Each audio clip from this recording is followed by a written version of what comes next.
Hello, friends. Welcome. Cycle 50, day 3. Stream number 8. After, what, 2 weeks? 2.5? Math is hard. Whatever the math works out to. It's been a while since we've been in this this playthrough here. And had all sorts of fun with that. It's good to see everybody in chat. All 61 of you currently. Hello, and thanks for being here. Appreciate everybody. Now would be a good time to insert ads. Over my dead body. All right. back to our beavers here. So last time, one of the last things we did was we got this little bypass thing up and running, and we started the process of leveling this area out for some more beaver storage / housing and item storage. All sorts of fun stuff we can find ourselves doing today. I am going to end stream today at 9 p.m. my time, so in about 3 hours. Just to put that out ahead of any chaos that may or may not occur. But it's good to have everybody back in here. Good to see you guys. We've got all sorts of other fun stuff we can do over here as well with our bad water discharges. And maybe turning this into another production area. But I don't know. We'll see what we can get into. See what everybody wants to accomplish in this stream. Right now, it's just good to be back. Good to see everybody. We have 55 open beds presently. We have 4,000 food. We have 2,600 water. We need massively to increase our water storage capacity, and that is one of the things we're going to be doing here as we kind of reconfigure this whole area. Must be a distraction about 3 hours from now. I mean, let's not do that, because I actually have other stuff I've got to take care of tonight. But I do appreciate all of you, distraction or not.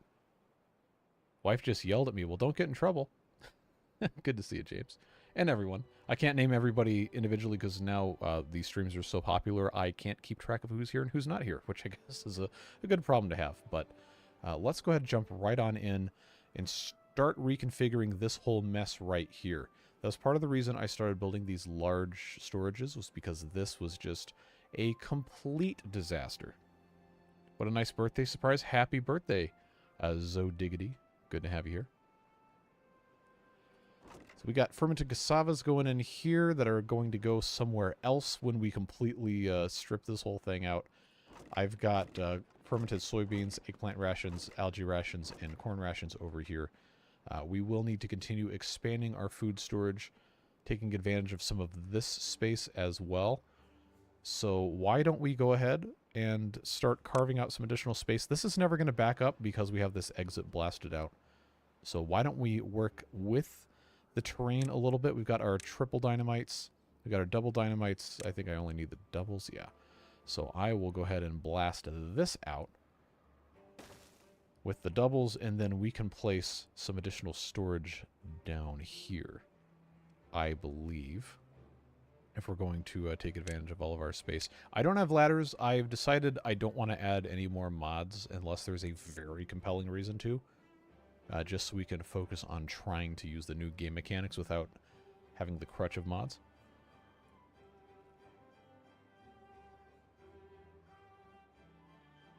Okay, James. Yeah, I would probably yell at you if you did that to me too. So I fully understand where she's coming from with that. Check your sluices. Heard there's a bug. There is. So let's go ahead and do that. I don't think it's going to affect us too much because we hadn't been relying on the depth controls, but there was at one point a bug that had reset the sluices. I don't think, since I hadn't opened this playthrough, since that bug was a thing, I don't think these are affected. Yeah, see, these are the same as they always were.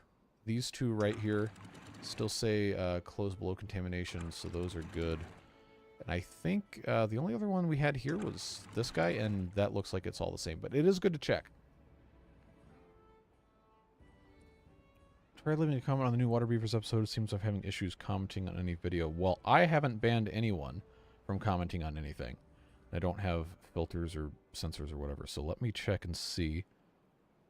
So the new Water Beavers episode today would be episode 22.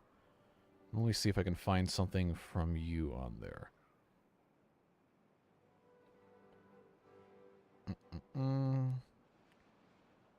I do not see anything from your username, no. There is a, I don't know, maybe YouTube's holding you for review. Nope, there's nothing in there. It will auto-moderate sometimes if it's like obscene language or it thinks you're spam, but no, you're not caught in moderation. So I don't know, maybe your YouTube account is just cursed or something. I'm not ignoring you, Kurt. I'm just not going to read that. Seems to be site-wide. Have you tried flushing the cookies and the browser data on your computer? Or going in a different web browser or from a different device? Because sometimes websites are just weird. Love Mr. Beard. Thanks, Mr. Fergles. I think I know who you are. Good to see you here.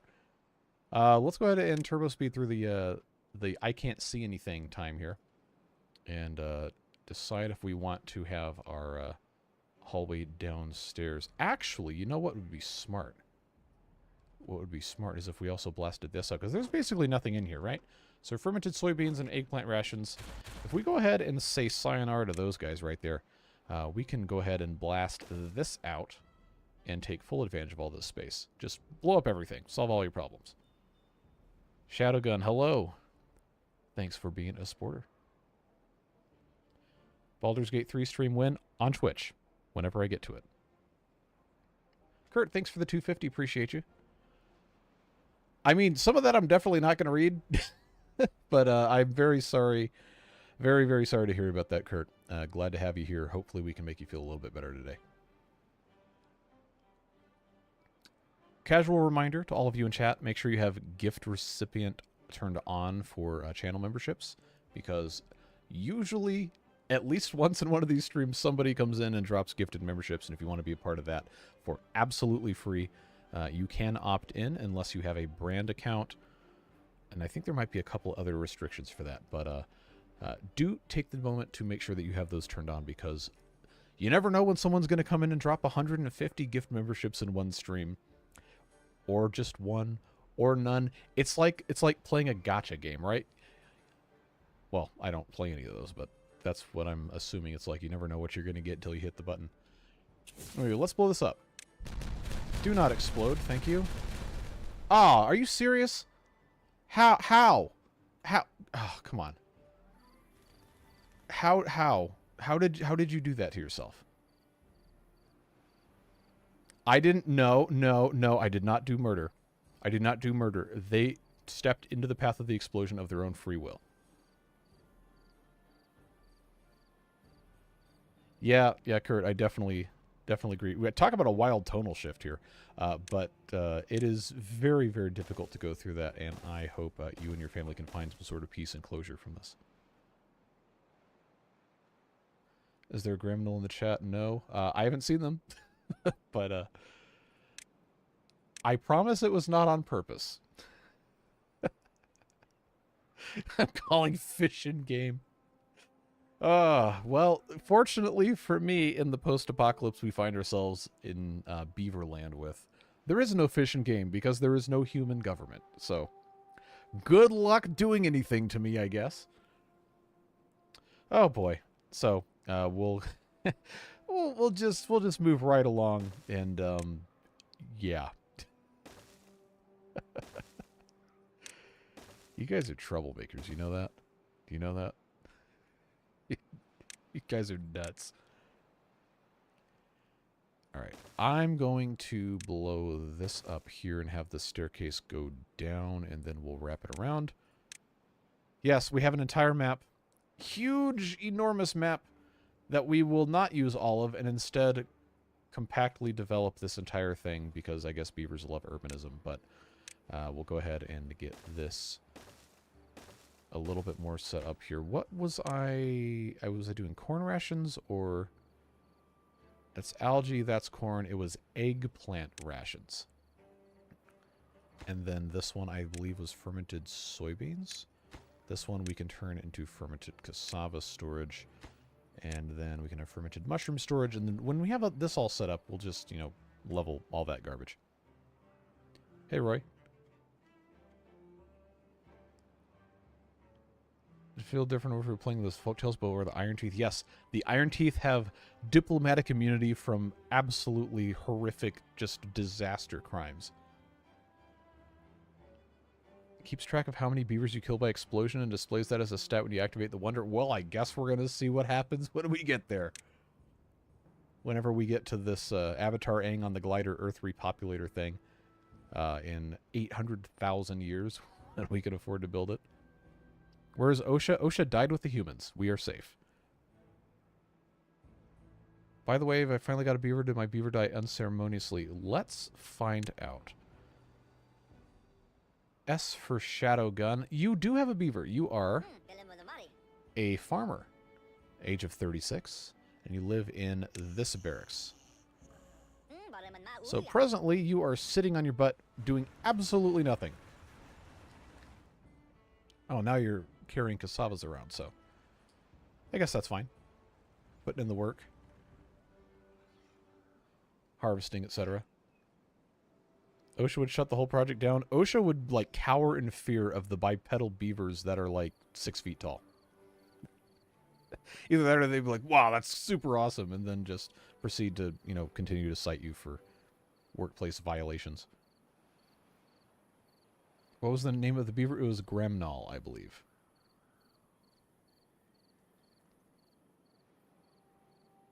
OSHA cannot die. It's a fundamental force. Yeah, tell that to the people who, like, hoist up a forklift with another forklift. I don't think those people care. Close enough to have a real-world job working at a grocery store. Well, there you go. You got some representation in the game. All right, nobody... Oh, I almost set that off. I almost set that off. All right, we're good. We're good. Stairs down. Connect that thing up right there, and then this is just going to continue to be a super ugly everything here.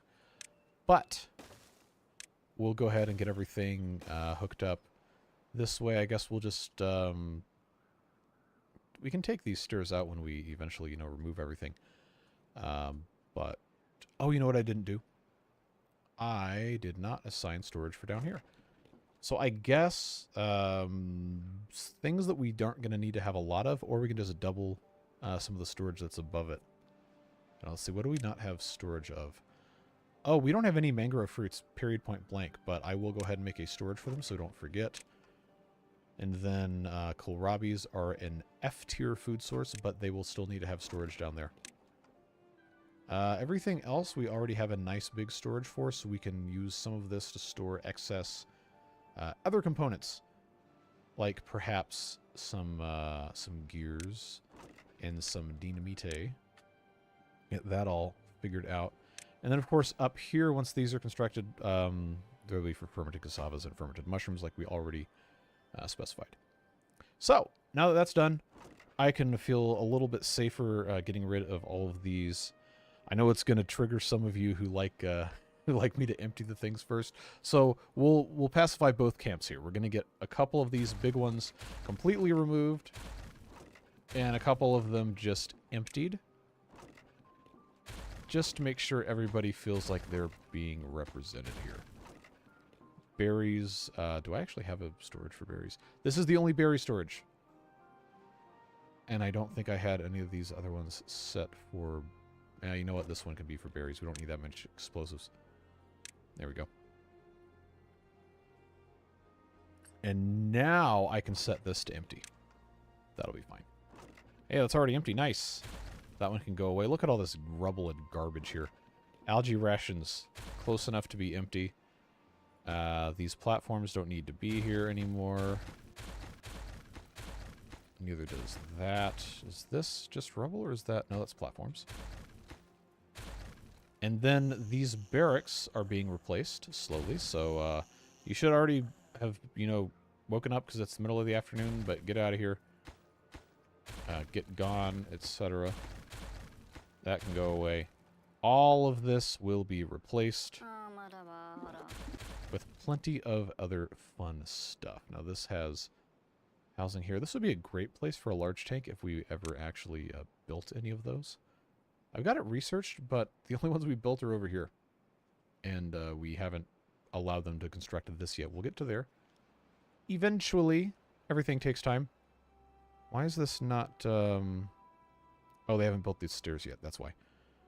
All right. Now I need to read chat, so we're not ignoring people. Joke got ignored. I probably just didn't see it. Yep, there you are. I wonder if the obsession with the iron teeth is due to their lack of normal reproduction. It's very possible. Does weird things to people. Ask Reddit. Anyway, moving on. You don't know that the beavers aren't still normal beaver size and everything else is just in miniature. All right, let's hit pause here real quick. Actually, it's too dark. Let's let the time go on. We're going to compare them to crop sizes. As soon as this is high up enough. So we already kind of established that the trees are in some sort of weird non-scale thing. But if you take a look at these, so these cassavas, these are like radishes, kind of. Or no, that's the kohlrabies. The cassavas are like kind of like a root vegetable, right? This is, you know, reasonably congruent to the size of the beaver, in terms of, you know, standard North American beaver is like what, up to 2 feet long or something. But if you go over here, if I remember where I'm going, where's the corn? Yeah, you come over here and you look at the ears of corn. Ears of corn are like what? When they're fully grown, like the whole plant is like, what, 6, 8 feet tall? You make mazes out of that stuff. Eggplant is also a relatively large vegetable. So what does that say about the size of the beaver? You take a look at the beaver compared to, say, the corn plant here. And this isn't fully grown. 69%. But if this beaver were standing up, they would be approximately, you know, 5 or 6 feet tall, which is objectively pretty terrifying. So we have to decide what scale the beavers are adhering to and what scale the rest of the environment is adhering to.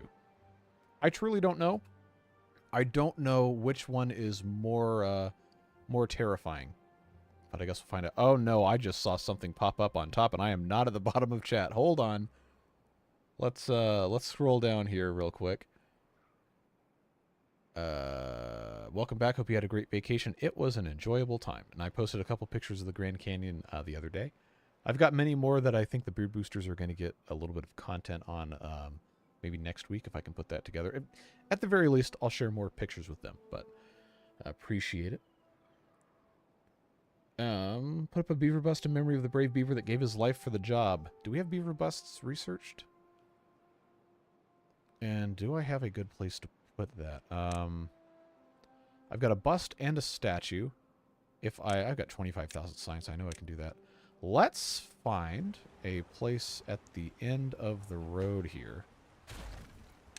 Oh, yeah, that's going to fit. That's going to fit. Can I? Oh, geez, I can't see anything.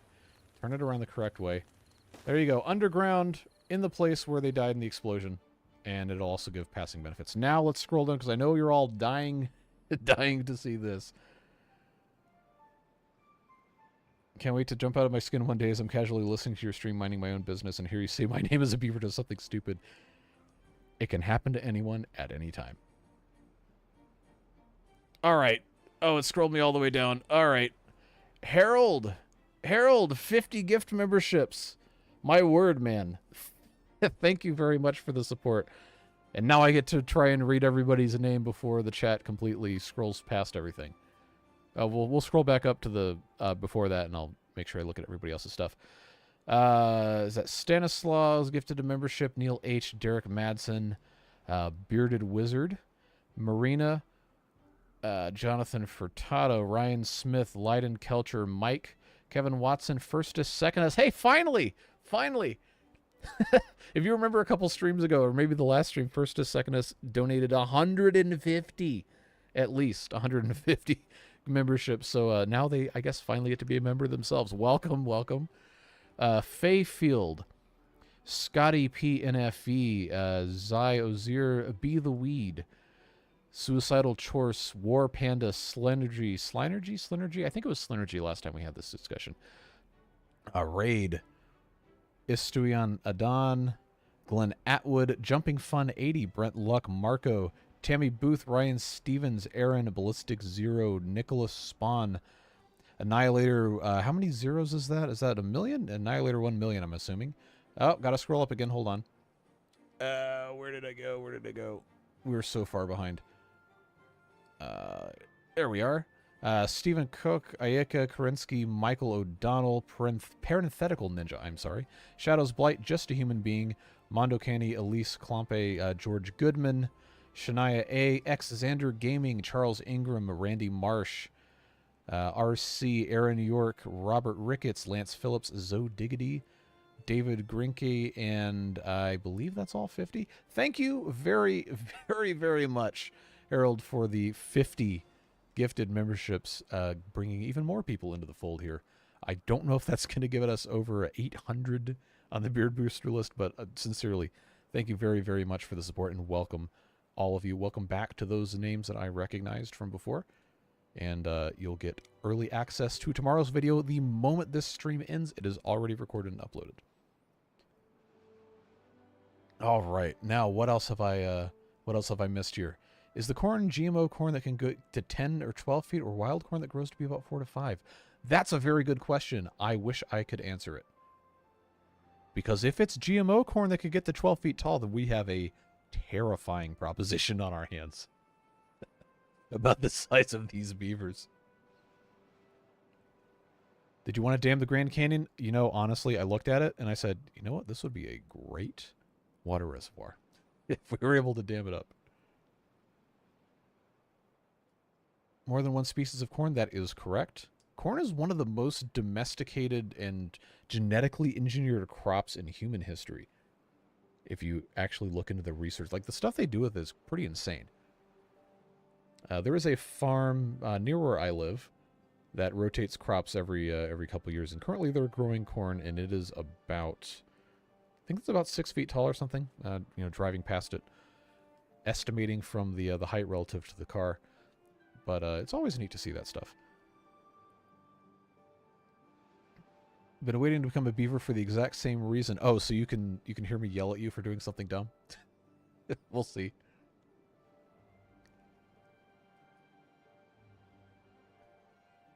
Otter Quest. Is there a way to find out if we were beavers in any of the playthroughs? In theory, well, it was a lot easier before 3 weeks ago. But in theory, everyone at some point should make an appearance, because it is a list that is randomly selected from. And I believe it does not repeat until it has every single beaver accounted for. That being said, now that there are over 760 names on the list, it is a lot harder to be randomly selected. But, you know, before a couple weeks ago, we had 220, 230 names on the list. So in a typical playthrough, it was likely that you would make at least one appearance. Now, I obviously can't guarantee it because it just randomly selects from the whole list, and I don't really want to remove anybody. But we'll see what happens, because it's getting to the point now where my computer almost crashes every time I go to edit the file for the scroll at the end of the videos. But we can check and see if you are in here right now, CB. I do not see one for you currently in the adult beavers and in the beaver children either. But a good way to know for sure is if you're watching the videos, you can look in the corner. It will show up. I obviously don't click on that many beavers during the course of play anyway. Probably should. I know some people say I don't do enough time zoomed in actually watching stuff. But that's just not the style of play that I really prefer to look at. I like to have the big overview, like an RTS kind of thing.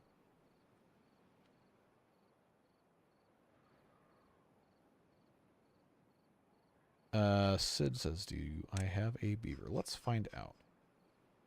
My scroll wheel on my mouse is crying. I don't see one. Don't see one. Oh, nope, here you are. I didn't scroll back far enough, but you are, Sid. Working at the explosives factory, and you live in this barracks. This is the oh, hold on. We got way over here. You are working currently in this explosives factory. And you are 13, so you'll be around for a while. Beaver check me in the Folktales playthrough. Tomorrow's video, that's going to go up in 2.5 hours when we're done with this stream. You can, if you show up there, then cool. I legitimately do not know if you're currently alive in that playthrough or not. Should aim to have a settlement with 800 beavers. I would love to. I don't know if my computer can do it. Maybe now, since they did those performance improvements, it might be viable. But the closest we got to that was, I think on Diorama we had, in that live stream series, we might have had 400, 500 beavers. The water beavers at one point had 600 something, but that was almost unplayable, the first series. There's a holy grail corn from Mexico that grows 15 feet as a nitrogen fixer. Really? Well, that's interesting. Ah, there it is. Big Ag is trying to get a patent for it, even though it occurs naturally. I hate it when people profit exploit nature. I hate it. I hate it. I hate it. I hate it. It's food. It grows in the ground. Don't patent it. It's food. Just grow it. Feed people. End of story.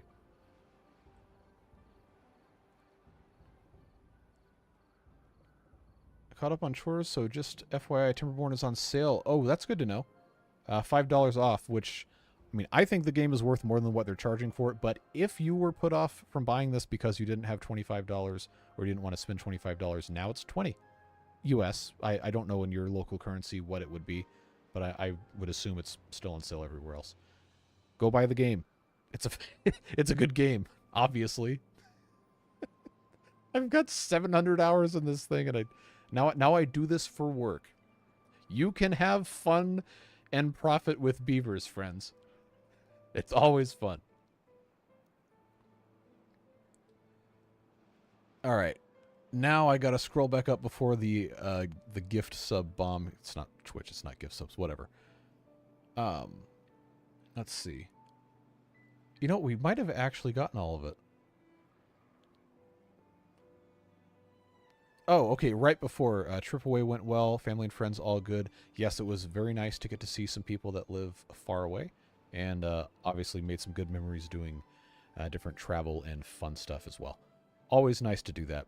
But it is very taxing to drive 5,000 or 6,000 miles in 2 weeks and be on the road for that long and have all these other things. It's nice to be back and settled into the routine of beavers and beavers and beavers once again.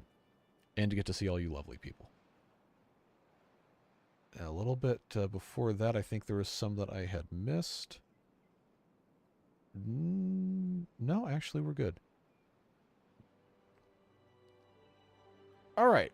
And now we're back down here at Musings Muses. Thank you very much for the 5 gift memberships, friend. Who's got them? Bob, Ablehead, Joe Brunson, Pa Mo, Mothic, and Dan gifted memberships. Thank you very much for those, and welcome to you 5. Family's important, but there's no place like home. There's no place like sleeping in your own bed. Agreed on all counts. Although I will say the Holiday Inn Express bed is pretty comfortable. Showers are garbage. Because everybody has those low-flow shower heads now, and it's like, well, my hair is too thick to be properly cleaned unless I just stick it right up next to the nozzle, and that's kind of gross. So I get home, and I have my glorious no-flow restrictor shower head turned on full blast, peeling the skin off the top of my scalp, and it's beautiful. It's glorious. My hair is finally clean. It's weird how those little details... I need to play the game. It's weird how these little details just take such root in our heads. But hey, look, we've got our memorial statue to Gremnall here. I wish I could rename these, but unfortunately does not let me. So let's all remember that this is who this is. Died valiantly or stupidly getting in the way of explosions for progress here, but we're all good to go. We have tons of storage, and we removed a bunch of this. This is empty now. So, we can come in here. What was this? Fermented soybeans. Is there another way for them to get up here? No, there isn't currently. Okay, we're gonna have to do an interesting bit of changes here to get this all sorted, but we will eventually get everything taken care of. Should look into setting up an old rig as a stream PC or something would let you run Timberborn better and another machine handle the stream. So, this actually isn't really something that I think is necessary for my specific situation, because right now, if I open up Task Manager, I'm not 100%ed on anything except the video card. So, even so, I'm getting 130 FPS in the game. I could cap it in Timberborn to 60 and be fine, because that's what the stream is. But I don't feel like the performance on this computer is adversely affected enough for me to go out and build another computer just for the purpose of streaming. Now, if I was playing competitive, I don't know, whatever first-person shooters popular these days, I haven't played one of those in forever. But if I was doing that, then yeah, okay. That makes sense because frame timing and all that is super important. But as it stands now, I do not have another computer that even works. A computer. I have a laptop, but you're not running a stream from a laptop. That's a terrible idea. If you value your house and not bursting into flames. But I don't think we need to do that just yet. If I build another computer to replace this one, then I would probably turn this one into either like a media server or a home theater PC, or maybe if I felt like I needed to, I could use it as a streamer thing. But the cost of PC parts is sufficiently high enough where I don't think I'm going to be building another computer right now.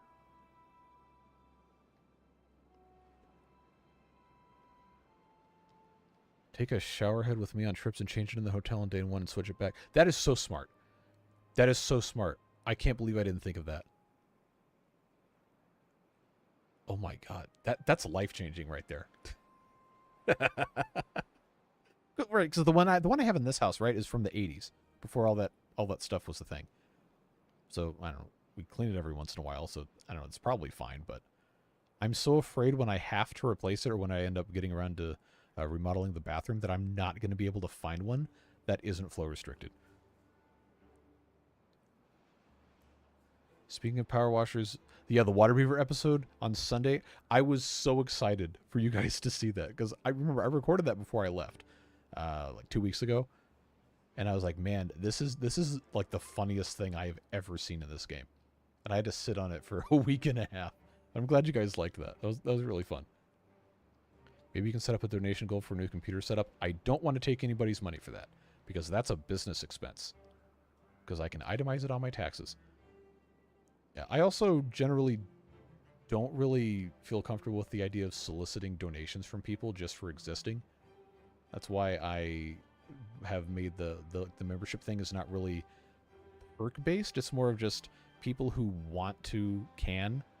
But it's not like you're unlocking some sort of like amazing, you can't exist without seeing this kind of stuff. It's just you get early videos and your name's on a beaver because that's a nice way to say thanks. Like I don't want to gate stuff behind people being able to or being like willing to pay for something. I don't want people to feel like they're left out because they can't or won't do that. Hello friends, drink one water. I will. Hello Devilish. Water is good. Ended up going through New Mexico on vacation. That's where I reside. Yeah, we had a good time. We went through, let's see, Alabama, Mississippi, a very small part of Tennessee, Arkansas, Oklahoma, Texas, New Mexico, Arizona, and then California is where all the rest of the family lives. So we drove all the way out and all the way back. Well, I did. Some of us flew back. But we had a nice time, and it's fun to see like the scenery change as you're driving. Oh, well, I guess I have story time. I can sit here, and we can wait for them to put these explosives in. So when we were driving through on Interstate 40 in the U.S., if you're going into California, you will pass through a place called Needles. That is the port of entry to California on I-40, and you'll go through. Is it Cajon Pass? I think. On the 40, inside of whatever that might be on I-15. I think it's on I-15 in between Vegas and LA. But it was 124 degrees Fahrenheit outside when we were driving through Needles, and I thought the car was going to explode. It was so stinking hot. And you know, you're on the freeway, so you can't really go slow, and you're going uphill, and you're getting passed by everybody and their mom, and you got semi-trucks and everything, so like you can't stop. You can't slow down, but the temperature needle on the instrument cluster just keeps going up and up and up and up. And I look at the thermometer, and it says it's 111 degrees outside. I said, wow, that's really hot. No wonder the car is struggling. And then my dad pulls out his phone, and he says, it's 124 degrees. And we said, oh. Well, that's a problem. So I thought it was going to end very poorly, but Thankfully, we managed to make it over the top. And then immediately, as soon as you start going down again, the needle in real time just goes all the way down. So that was nice. And then we stopped and checked, and there was absolutely no coolant left in the car, and it had burned through a lot of oil. So like, it's time to go buy some and fix that. But yeah, pro tip, do not drive through any of the passes or up the mountains or whatever when it is 124 degrees outside, because your car will hit you. Glad you're back. Change my name was BS Vlog. Okay, Brybread. Good to know. I will try to remember. Did you have the mouthwashing station? No, oh, no, I should have done that. I forgot. Battery Smooth actually put that up on the workshop. Well, before next stream, I'll get that. Oh, you know what? I need to empty this. I need to empty this warehouse first before I explode this. Doesn't go home past where there was a huge train accident a couple decades ago. I believe so, yeah. There was a train that had multiple locomotives lashed together in a, well, they call it a lash-up. If any of you work for the railroad, please feel free to correct me if I'm saying anything incorrectly.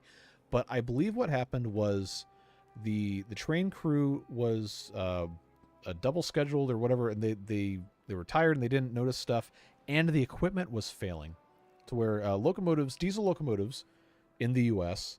have what's called a dynamic brake, which is similar to what happens in like big rigs, tractor trailers, where it uses the power of the engine to actually slow the truck down when it's going down a hill. On a diesel electric locomotive, it works a little differently because the wheels are actually powered by traction motors and not directly by the diesel engine. The diesel engines are actually a generator that provides power for the traction motors. But as the train is descending a slope, it uses the friction and the whatever from the train descending to actually run the generator in reverse almost and provide braking force without using the brake shoes on the locomotive. And what happened was some of the locomotives in that lash-up did not have functioning dynamic brake systems, but the people operating the train didn't realize this, so they're taking this huge train down the mountain, and you cannot stop a freight train once it exceeds the momentum capacity of the braking system. So they ended up derailing on a curve at, I think it was over 100 miles per hour, took out a bunch of houses, caused an enormous pipeline explosion. A whole lot of people died. It was horrific. Check your brakes. Always check your brakes. And also maybe don't have freight trains that are 2 miles long operated by people who don't have time to sleep. But that's a different rant entirely. I did not ignore you, Devilish. I was telling a story about trains. Where are you? California's not real. I was literally just there. North Dakota's not real. That's the one you had confused there. Missed the start, so I'm back in time with the beaver pate moment. Oh, well, we're glad you're here. Is this gonna empty, or do I not have fermented soybean capacity? No, it's full. Okay. Well, it's only 30 of these. I'm not going to lose sleep over it. We'll just go ahead and get rid of this. So now I've got space here. Oh, by the way, VOD watchers, I am sorry that we end up not doing as much in the streams as we do in the videos, but interacting with the community is a very important thing for me, and I'm always going to prioritize that. Please watch with live chat turned on. It will be much better for you. Can cook steak on your car? Yeah, people have actually done that on engine blocks and stuff. And there's a guy, oh man, what's his, I think I've said this before. I think his name is, I don't remember what his actual name is. That's embarrassing. But the channel name is called C90 Adventures. And he does a bunch of like really insane stuff, like distance endurance riding of motorcycles, and most recently a little Chinese mini Jeep that he, I guess, outfitted for off-road stuff and drove like, I don't know, 1,000 miles through the desert and then across some like snowy part of the Rocky Mountains. Really, really entertaining stuff. But at one point he tried to heat up a burrito, a frozen burrito, by wrapping it in aluminum foil and then like attaching it to the muffler on the mini Jeep. Like, I guess it works. It didn't really make it that warm because I think it was like, I don't know, 15 degrees Fahrenheit and everything was icy and snowy. But you can do that. You can, in fact, do that.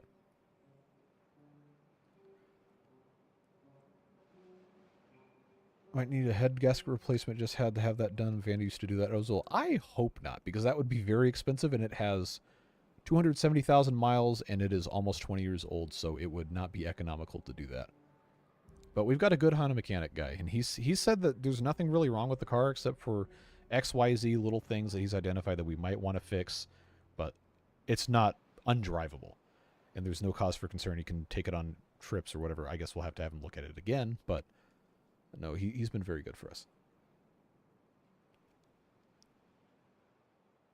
Are there more mods in the workshop now? I'm sure. I haven't looked, honestly, in a couple weeks, but I'm sure more stuff is getting put in there. I believe ladders are in. We know that Dirty Mouths is in because, well, someone posted a screenshot of it in either my server or the Timberborn one. It's probably my server, but said, oh, I need to install that. And then I didn't, and now here we are, and we have an opportunity to use it, and I can't because I didn't install it. But soon. Does the storage need to be connected by a path? This one does, yes, but we're just going to get rid of it once we get everything moved up here. I'm currently trying to catch up on chat. Oh, no, here we go. Now I got scrolled again. 50 degrees Celsius, yeah. It was super hot. But that also is the really, really desert part of North America. Not too far from Death Valley, but Death Valley is below sea level, and Cajon Pass is 5,000 feet? 4,000 feet?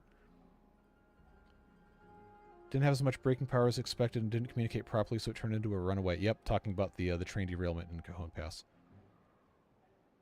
Accident where the crew was exhausted, I think, was actually in Canada. Okay, so I might be mixing stuff up. Always check your sources, kids. I say to a group of people that is mostly over the age of 30. We're all kids inside. That's fine. Devilish, thanks for the 2. Appreciate you. Oh, I know the context in which that is being presented, and therefore I am not reading it, but I appreciate you. Do you have a beaver in the game right now? I don't see you. No, there is no Devilish beaver currently. I know we have other stuff to catch up on. I'm still several minutes behind. Comment finally shows up. Good. Did you try to clear your internet cache or on a different thing or whatever? Sometimes it's just weird like that. Michigan isn't real. I know because I live there. Can't have anything in Detroit. Not even Michigan. Absolutely not. Seconds from Disaster covered that derailment. Yep, I remember seeing it on there. Denzel Washington did a movie like that. What was that one called? There's been a bunch of like train disaster movies. I did not ban anyone's comments on my videos. Do not do that. I do not ban people. Unless you say something incredibly terrible, which nobody has done yet. That's not an invitation. Don't try it. Adam Ross, hello. Good to see you.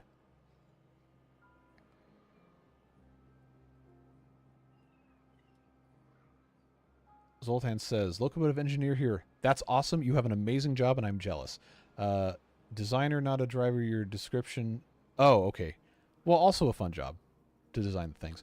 Your description is how dynamic braking works is close enough for government work. Well, I don't work for the government, so I guess I need to be better, but I appreciate it. Thank you. Jason, finally. Finally getting to this one. Jason gifted 10 memberships. Thank you very much, Jason. Kim H., Johan, Richard Poles, Alex, Sechuan, Blake US, Kelly, Dan. Didn't we already have a Dan get a gifted membership? Maybe there's multiple Dans. And then past Dan, we've got Rodney Goff, Ego Matheson, I think, maybe? Is that all 10? Yeah, welcome, and thank you very much, Jason. Binge the live streams over a week, kept me entertained during the workdays. I think I remember you leaving a comment about that, or saying something in one of the other streams. I am glad I was able to keep you entertained. I need to do something in the game. We've been sitting here just talking, which, you know, is fun, but sometimes people get a little upsetty spaghetti with me if I don't have stuff going on in the game. All right, so that's actually not breeding currently. So I'm going to replace this with a large water tank. And then I guess I can just pop that other advanced breeding pod right here. Just because these other ones are here doesn't mean these are going to stay, but We need to have some sort of capacity for, you know, actually doing literally anything. How many of these can I put here? All right, I'm going to put two right here. So we need to have plenty of water storage, because all of this is going to go away. And then we'll see what happens for that. But I guess we can watch them build stuff while I read the rest of chat here.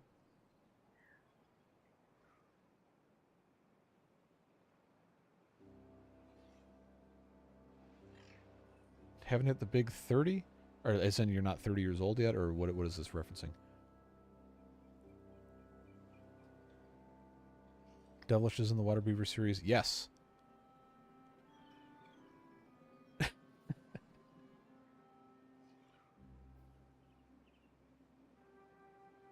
Cleared my cache and even went through YouTube activity and scrubbed a few comments on some other channels' vids just in case they thought they were too spicy. Well, hey, as long as you're not being, you know, like, deliberately hateful or nasty to people, I don't care what people post on my videos.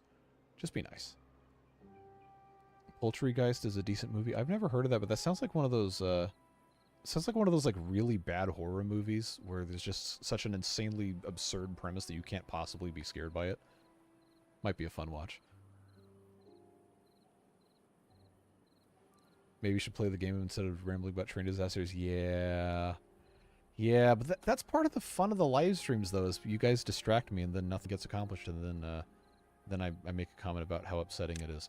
But we've got space here, I think, in the middle to go ahead and just have a path provision to go in this spot, and then we'll go ahead and fill these with more storages. Food-wise, I think this is fine here. Water-wise, I think would be smart to have storage for multiple things. Obviously, we need to have extract for this, but I'm not going to put that in a huge tank. I kind of, you know, just put a bunch of water storage right here. Why not? Then we can fill stuff on the backside with other things. What is in this? Empty. Good. See you later.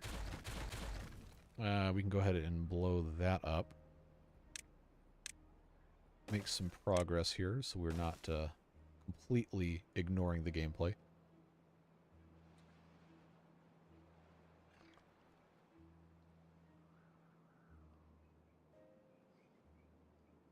Oh yes, there are many Jasons. Jason Zinda was the one who gifted the 10 memberships a moment ago. But there are many Jasons.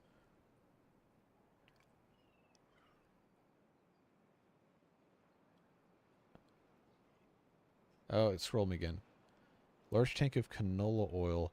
There's no refinement happening over here, so the canola oil is going. Why do we not have canola oil? That's a problem. Are we going through it too quickly, and I don't have enough of these oil presses? Oh, there was no power. Okay, that's why. Because there's no water coming through here. So we will also need to do gravity batteries. What about the rest of this? Yeah, I had a storage here. Wait, there's nothing in the tank? All right. I'm going to go ahead and just allow them to build the rest of these overhangs so we can get more of this constructed. I know there's going to be more storage up here. That is a much later thing for us to take care of, but we do need to get the rest of this constructed. I am going to do my best to get caught up on chat so I'm not still behind. I'm going to watch these fill up, I guess. Beaver on the sign. Bucky's sign is a cute little beaver. Never seen it before in New Zealand. Yeah, thank God you guys don't have enormous hellscape gas stations down there. Or maybe you do, and I just don't know about it. But yeah, Bucky's is, for those of you who do not know, is a chain of gas stations and convenience stores in the U.S. based out of Texas that is famous for having an insane quantity of gas pumps and a selection of interesting food and merchandise products sold inside. They got pretty good brisket for gas station food. And pretty much any merchandise you can imagine with beavers on it. And every time I go on a trip, I take a picture of the sign and I post it with the text Beaver on the community tab because I guess that was funny. I thought it was funny at some point, and now it's just all right, we're at Bucky's. And then my dad asked me, like, did you post a picture of the beaver? Like, yeah, okay. All right, we'll do that.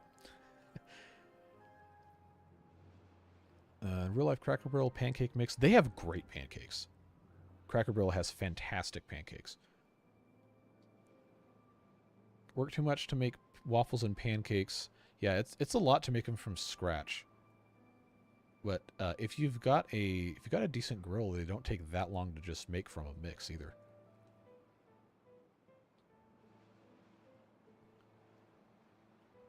What do you think the next big thing for Timberborn might be? I don't know. See, I was trying to think before Update 6 came out. I was trying to imagine what the... I need to get rid of these tanks up here. Oh, you need to empty them first. All right, we'll empty them. I know you guys don't sound like that. It's just funny. But before Update 6 came out, I was trying to think of what they could possibly do that would be that big of a revolutionary change, like Badwater was. And then, of course, they came out with the overhangs and the changes in the physics for the aqueducts. Like, wow, that's awesome. Because that was one of the things I wanted from the very beginning, was to be able to make that. And now we can. So I truthfully don't know what else they would be able to put in. Like, I don't know, some people have said it would be fun to have like otters or some other kind of animal to interact with or trade with or have some sort of other faction or whatever. But I kind of like it how it is, with just the two factions we have, and then of course water beavers through the mod. But I would be interested in maybe some more like mega structure type things. Like, we have this this earth repopulator, and then the folktales have the earth recultivator. But like some sort of capstone project that takes multiple components, maybe with a little bit of custom configurability that you could mess with, would be fun. I don't know how easy or difficult that would be in practice to implement, but could be a neat thing. Nobody else blow up, all right? Cool. We're making progress. We're getting there. So this is the only way to get up to here. But the only thing up here is a rooftop terrace that is soon to be replaced. A campfire. Oh, okay, the medical bed's occupied, and this breeding pod is currently breeding a beaver, so we won't get rid of that quite yet. Okay, that needs to be empty. That's already empty. That's already empty. We're working our way through this. I'm still not caught up with chat. I promise I will get soon. I just have to, oh, that needs to go away. I just have to, you know, do it. Started watching your content. I always imagined you'd make us a great smooth classics radio presenter. I did too, and I took a class in college on radio news. I need to find those files. I got a good grade on it. It's like, you got a great voice for radio, and then somebody else told me I had a face for radio, and that was significantly less of an ego boost, but I digress. In a different world where broadcast media had not been completely decimated at the hands of capitalism, then I would have gone. I wanted to go into radio. I originally, before I started doing game videos, I wanted to make documentaries, and then I started posting during the pandemic about the Ostrich videos when I had 6 subscribers, I think. And then it just took off from there, and now it's like, well, why would I spend like 100 man hours researching and writing and recording and finding stock footage and sourcing licensed clips and something for a 20-minute documentary video that, you know, like 100 people are going to watch, when I could be playing video games and having a good time talking to you guys in chat, and it'd be substantially better in almost every possible way imaginable, except from maybe a professional fulfillment standpoint, since I invested a considerable amount of time, money, resources, and emotional damage into going to school for broadcast journalism, and now I don't get to use it. But we're here, and we're having a good time, so can't really complain about that. I'm still behind on chat. I'm sorry. We're working on it. The devs should make... Oh, it scrolled me. The devs should do what with Buc-ee's? Some sort of deal with them to... That would be cool. I don't know, because Mechanistry is Polish, I believe.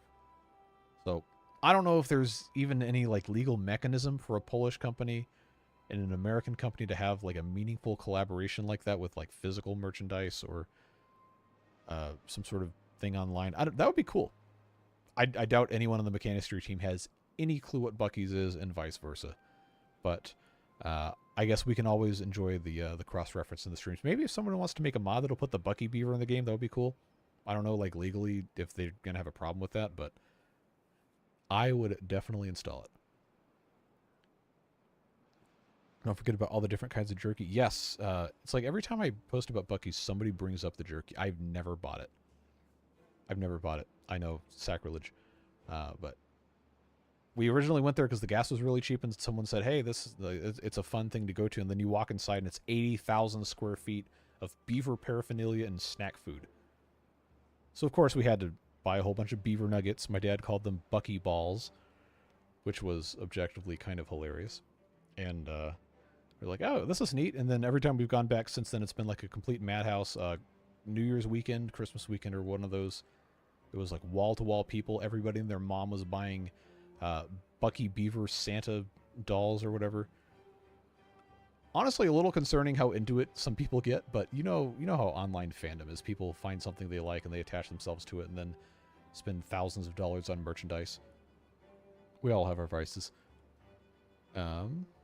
They also have the best bathrooms. Absolutely. I've never in my life seen a bathroom so meticulously clean, stocked with products, and just pleasant. It's nice. Floor-to-ceiling walls, and no peekum areas for people to, like, stick their head under the stall or, like, try to reach up from underneath and grab, like, the toilet paper because it's not refilled. No, it's a completely private room. It's very nice. Everything is clean. Modern fixtures. It's just a pleasant experience, which is a very strange thing to say about a bathroom, but it's really nice. I always try to make sure to take advantage of those. Next big update I'd like to see is underwater buildings. So, you might like the Water Beaver mod. I can't remember if you've seen any of those because there's just so much going through my mind right now. I apologize. I've already commented on my videos in the Water Beavers, but a lot of those do function underwater. So there is a way to do it. There's just a thing in the game that flags the building as flooded versus not flooded and allows it to interact with the different things or the beavers or haulers or whatever. So I know there's a mechanism for the game to do it. I just don't know if that's something they would want to do. Mainstream game. Yeah, the devs are really, really, really creative when it comes to stuff with this game. Like, everything they've done for an update has just completely come out of left field and just blindsided me. But, like, I didn't even think that was possible. Excuse me, I need to take a drink of water. We're still about 7 minutes behind, folks. We're getting there. Kurt says, thank you for the 250. Amazing thing about trains and how they work is the slope they can move on can't really be more than 2, except when you build a shower tower. You know, look. Sometime we will build a shower tower. But in actuality, the preferred slope for trains, I believe, is, below 1.5% grade? Depends on what kind of train it is. High-speed rail, probably a little bit less. Very, very heavy freight trains, probably a little bit less. But light rail, streetcars, trolleys, whatever, can tolerate a little bit more just because they are smaller relative to the amount of power that they have or tractive effort, whatever the math works out to. I don't really know. But that's how they work in San Francisco. Because they have, they have cable cars there. They're not really self-powered. But there's different solutions for stuff like the funicular railways and the incline cog railways, and, well, I guess those are technically the same thing. But smarter people than I can explain how those work. I don't know. Trains are cool. I like trains. Multi-faction settlements. That would be cool. There is a mod that does faction combinations. I don't know if it's been updated for Update 6 yet, but that does allow you to use both versions of different buildings and certain things like that. Officially add white paws to the game. If they did that, I would hope that the guy who's been developing that would get some sort of compensation, because it is an unbelievably deep mod. It is like an entire separate game all by itself, and he's done the entire thing for free. It's unbelievable to me. It's like, get that man some money. That's a lot of work. Rain and floods would be cool. Yes. Especially like a flood season. I think we've discussed this before. But that would be a really cool addition to the game. United Penguin Kingdom and Timberborn. That would be an interesting crossover. That's a fun game. It's got a lot of flaws, and some of the game design decisions are just like bafflingly bad. But it is fundamentally a very fun game. Getting back to that one this week, by the way. New episode on Tuesday. If they add rain and wells, we could have a map without water sources. Oh, that would be hilariously difficult. Oh, no one's here? All right, we'll go ahead and get rid of that. I am trying, believe it or not, to play the game. We're working on it, folks. Okay, that's done.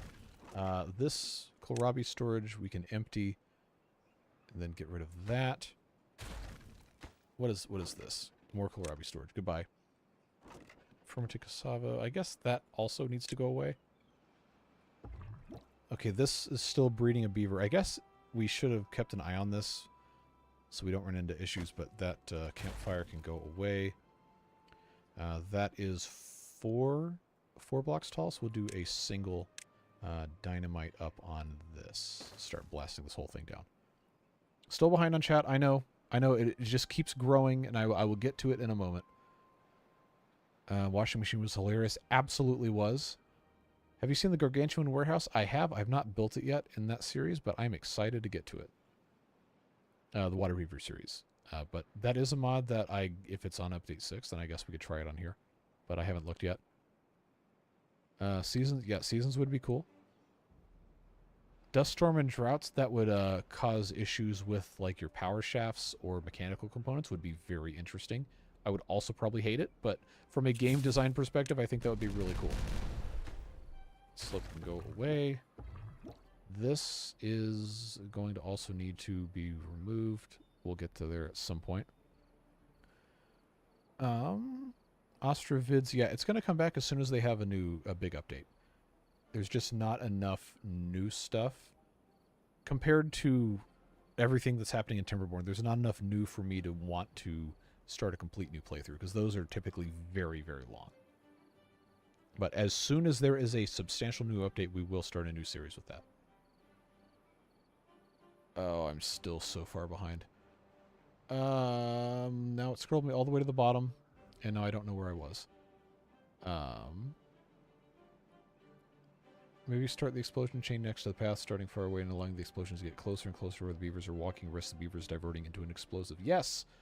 You're absolutely correct, and I really should have paid attention to that. We'll try to remember that for next time. Imagine a third canon beaver faction where it's just rogue Iron Teeth bots starting their own call. Ooh, so like the Singularity. Like the storyline that RCE had in one of his playthroughs. That'd be cool. Although I don't know that the devs are really wanting to implement like a conflict, combat, whatever mechanic into the game. That would be very interesting to see. Aaron having a good time is all that Caligula wants. That's a name I haven't heard in a while. We could all reach out to Buc-ee's as a collective and encourage them to reach out to the devs. Hey, go ahead if you want. That would be really cool. Didn't Buc-ee's sue someone that sold their likeness on Etsy? Okay, well that's different because that's intellectual property theft. And that's like an actual, like, if you have intellectual property in the US, because I went to school for this. I took a class. But the problem with like intellectual property theft is like, yeah, it's cool to see crossovers. I think this specifically was the artist who made a mashup of Bucky the Beaver and Hatsune Miku, the Vocaloid character from like, I don't know, 2006. Not an AI. Do not call Hatsune Miku an AI because she's not AI. She is a virtual singer in a part of the Yamaha software called Vocaloid. Very importantly, not artificial intelligence. But someone did a crossover of Bucky the Beaver with the blue-green hair color she has and the style. It's like, oh, this is cool, and a bunch of people bought it. And then, of course, if you are a trademark holder in the U.S. and you do not defend your trademark when infringement occurs, you can lose your trademark. So they are compelled by law, even if they think it's cool, they are compelled by law to issue a takedown request on that, or they can lose their trademark.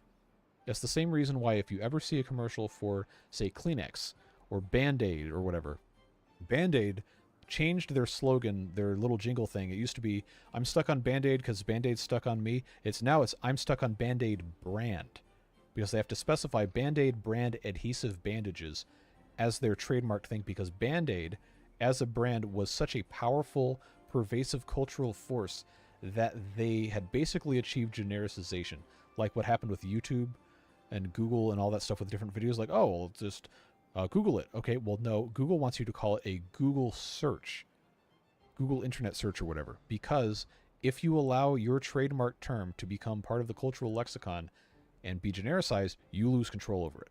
And you can lose the rights to your trademarks. So you always have to fiercely defend it. That's why they've done that. But they also could just be haters. You never know. Anyway, still 10 minutes behind on chat. Missed the penguins. They're coming back on Tuesday, Gary. I keep forgetting you have it. YouTube had the auto delete comment turned on. I don't have an auto delete anything turned on. Actually, I'm going to check right now because that would be disappointing if that's what they've done. Settings. Automated filters. I don't have any filters. Default comments are turned on. Comment moderation basic is the only thing I have turned on. I don't know what that entails, but if that deletes for emote spam, that's kind of annoying because sometimes that's kind of fun. Wait, hold on. I can set channel guidelines? Wow, I really should, actually take a look at this stuff. I never really have, but I guess I can have a welcome and then a comment live chat intro message. I'll have to do that later. But now I'm back in the actual thing here. A new tribe of Canuck beavers where instead of droughts there are snowstorms where the water freezes over. That would also be cool. YouTube's being dicks about the ads. I hope they're not inserting ads. I'm not inserting ads into the live stream. Like, there's going to be one that plays when you load the stream because that's just how it does that. But I specifically have told them not to insert ads during the stream while the stream's occurring. So if that happens, let me know, and I'm going to see what I can do to fix that. But I have automatic ad insertion turned off during live streams. It'll put them in after the stream's done. But I don't want someone to miss something happening live because there's an ad. I'm now 11 minutes behind on chat. I am so sorry. Using your broadcast skills, it's not been wasted. I mean, I guess I'm talking into a broadcast microphone, broadcasting, except instead of, delivering news or sports reports, I'm doing beavers on YouTube.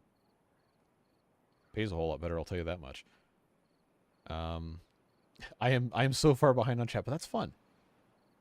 Kind of surprised the bathrooms don't have an attendant. They have an attendant, but they don't give you a hand towel in a minute. They're just there to make sure that nothing goes wrong, nothing needs to be replaced. But every time I've been in there, there's always at least one Buc-ee's employee with their red shirt, khaki short. They're wearing khakis. What's that State Farm commercial? Jake from State Farm, where like the wife is like jealous because I missed this. This is what happens when I get distracted. But I guess like the husband's like talking to the insurance guy about something, and the wife comes down and is like, "You're cheating on me with the no." It's a guy. It's Jake from State Farm. He's wearing khakis. But then they fired that guy and they hired a different, I guess, also named Jake guy. So I don't know what's up with that. He's cool too. Chicken spaghetti and live hardcore beaver action. Don't look into that one too much. Chicken spaghetti sounds good. I never make it with chicken. It's always ground beef. Sometimes a little bit of Italian sausage if I'm feeling spicy. But that's good. Too busy making brisket sandwiches. Yep. I'm telling you, man. Every time you go in there, they got some guy in a big cartoony cowboy hat chopping up brisket in the middle of that thing, and then every time they bring out the fresh brisket on the board, and then it's like a cult call and response thing. It's kind of concerning, actually. Just a little weird, but it's fun. How am I still 11 minutes behind on chat? My God. Needs a building to pump water straight into storage. That would be interesting.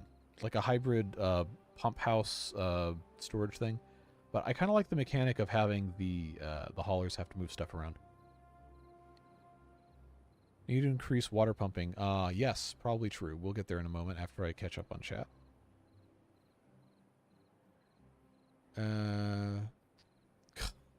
That's such a bad joke about the French trains, Kurt. That's so bad. If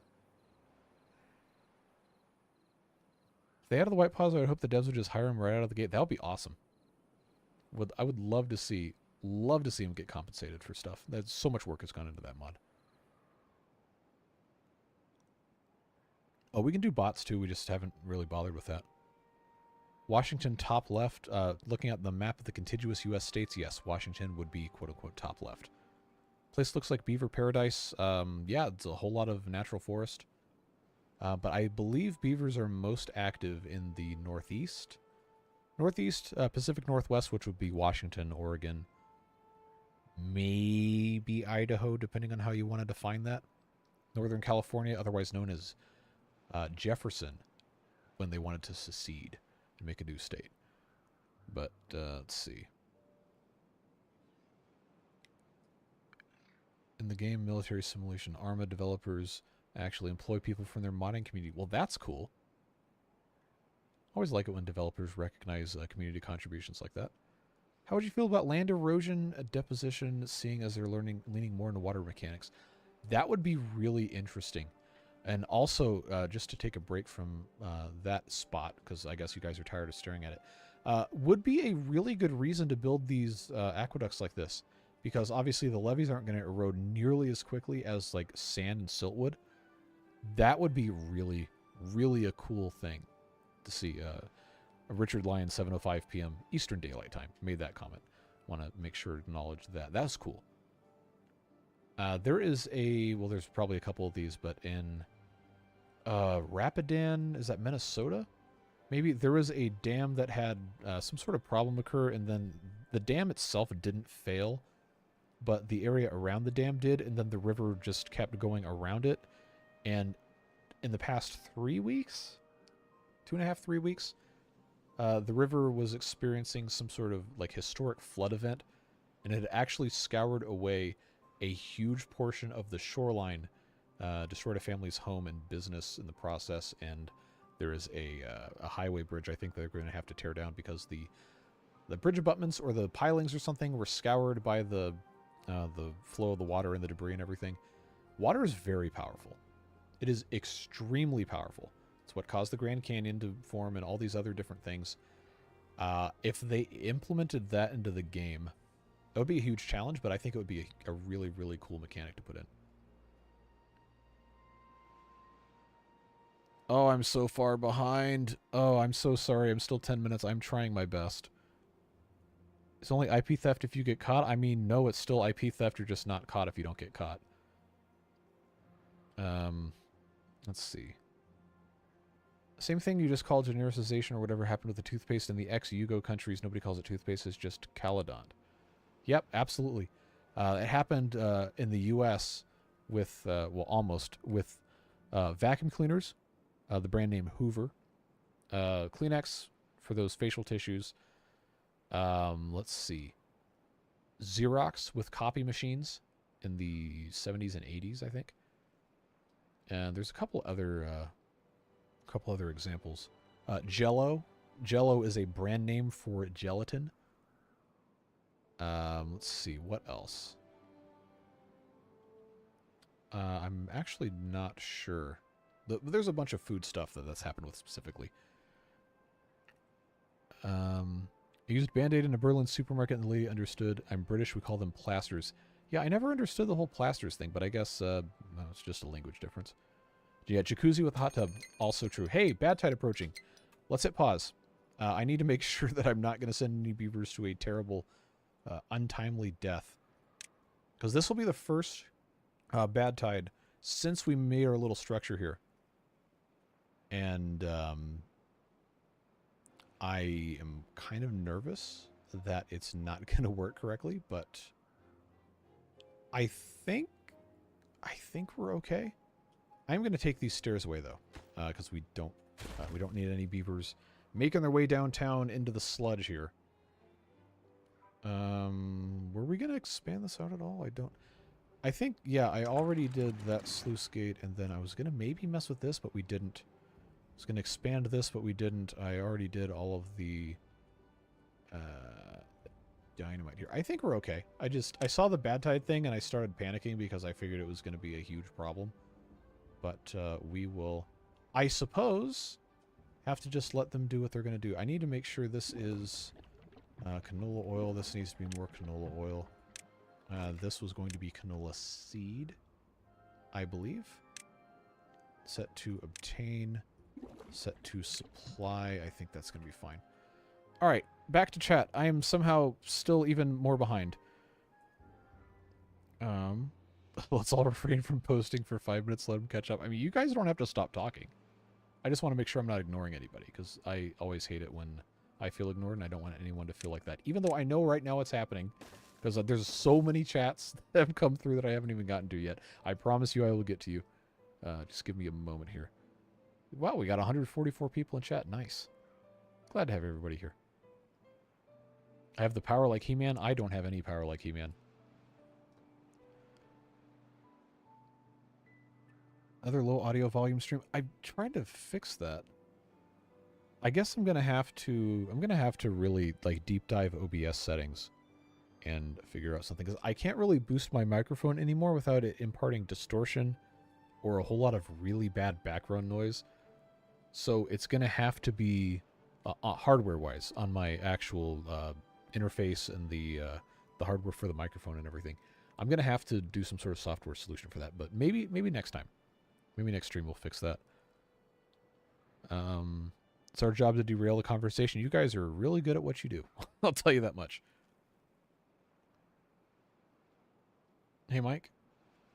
YouTube still inserts ads even if the streaming has ads turned off. Well, that's extremely disappointing, because I specifically have that turned off, and they keep asking me to turn it back on. Because if they're going to do that, and I really wish they wouldn't, then I'm going to have to manually do it and bake in points, because I don't want people to get left out of stuff. It's not like we're doing anything like super impactful right now anyway. But I always hate it when it kicks you out of something and then you don't have any context for what's happening.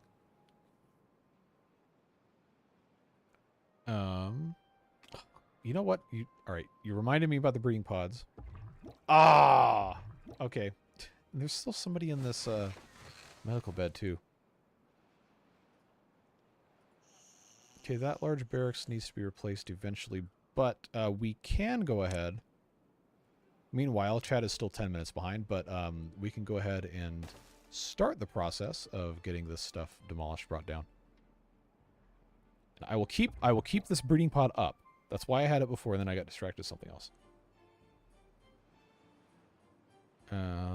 Make stuff with ground turkey instead of beef. Yeah, a lot of that stuff, well, depending on what it is, but a lot of stuff tastes just as good with the turkey if you season it correctly. Turkey burgers especially are really good. I will pair them sometimes with pepper jack cheese and avocado. It's a very good sandwich. Live in Dallas, Fort Worth area, and the HQ for State Farm is close. My friend Jake, quote unquote, the other day. Maybe OG Jake is making a comeback. Maybe. Would be interesting to see. Unstoppable with the Denzel and Chris Pine. Okay. I knew it was one of those things, but there's been so many of those. So many of those disaster train movies. It was funny. Josh, hey, good to see you. Sorry it was 10 minutes ago. Would have returned to Beaver's Beat. Welcome back, Notter. Ha. Ha. Ha. Yeah. You got me. Good to see you back again, friend. I'll increase water pumping when I'm done reading chat. Colony's going to die of thirst. No, they won't. They're not going to die of thirst. You know why? Because this is a bad water bypass. So this is still going to be pumpable the entire time. We are okay. We are good to go. Oh, man, it keeps scrolling me all the way back down. All right. Ping Pong is also a brand. Otherwise, it's table. I did not know that. Refrigerator is a brand name. Also did not know that. My body is a machine that turns cats into hugged cats. Wholesome and approved. Skee ball generalized. Jeez. I knew skee ball was a brand name, but like, what would the generic term for skee ball be? Like bowling game or something? See if the update fixes the water blockage mechanic of never bad tide in that area. It should. We'll see in 0.6 days. I'm still... Oh, only 6 minutes behind. Woke up first time actually catching you live through. Watched all 7 VODs. Thanks for being here. Appreciate you. Not sure if you knew, but canola is just soy. The can in canola is because it was invented in... What? Alright, I gotta look this up. Like, I have no reason to believe that you're lying, but I cannot believe that. Okay, I get spam notifications anytime I open my... Oh, okay. Well, it also is called that in the U.S. because the actual term for the plant is a derivative of a word that will get me demonetized.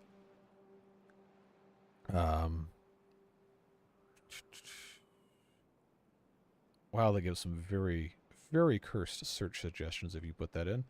Canola is a crop with plants from 3 to 5 feet tall that produce pods from which seeds are harvested and crushed to create canola oil and meal. Okay. Well, tell me... Oh, that's the U.S. Canola Association. They're not going to give any credit to the Canadians. Manitoba Canola Growers. All right, canolagrowers.com, Manitoba. Tell us what it's all about. Canola is Canada's oil. The name canola was registered as a trademark in Canada in 1978. Well, you're absolutely correct. Absolutely correct, according to canolagrowers.com. Name comes from can as in Canada and ola as in oil. Oh, they got some unfortunate web design image orientation here. Yeah, okay.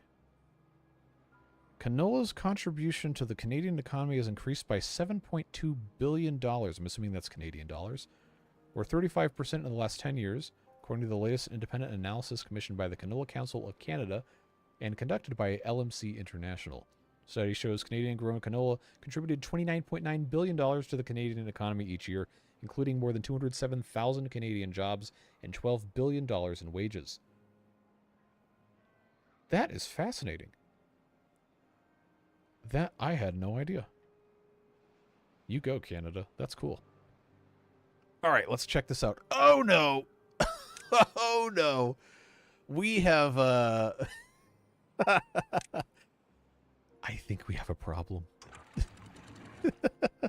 we don't have enough capacity for for discharge here. So those are going away immediately. Oh, that's so bad. That's going to take so long to get washed out. I'm still behind on chat. I'm sorry. We're working on it. We'll get there. But yeah, this is all right. Well, I solved that problem at the very least. We will need to get these put back in place here. Okay, how am I going to solve this? Oh, they can just walk in from over here. Easy. Easy, easy, easy. Then I'll just put in a staircase there, and then we should be good to go. All right, so that's a fun new thing for them to construct while I'm still 7 minutes behind on chat. Back dinner was okay. Good to see you, James. No canola in storage. Oh. Well, how are we just burning through it? Because I have a lot planted here. All right, we're going to need to plant some more canola then.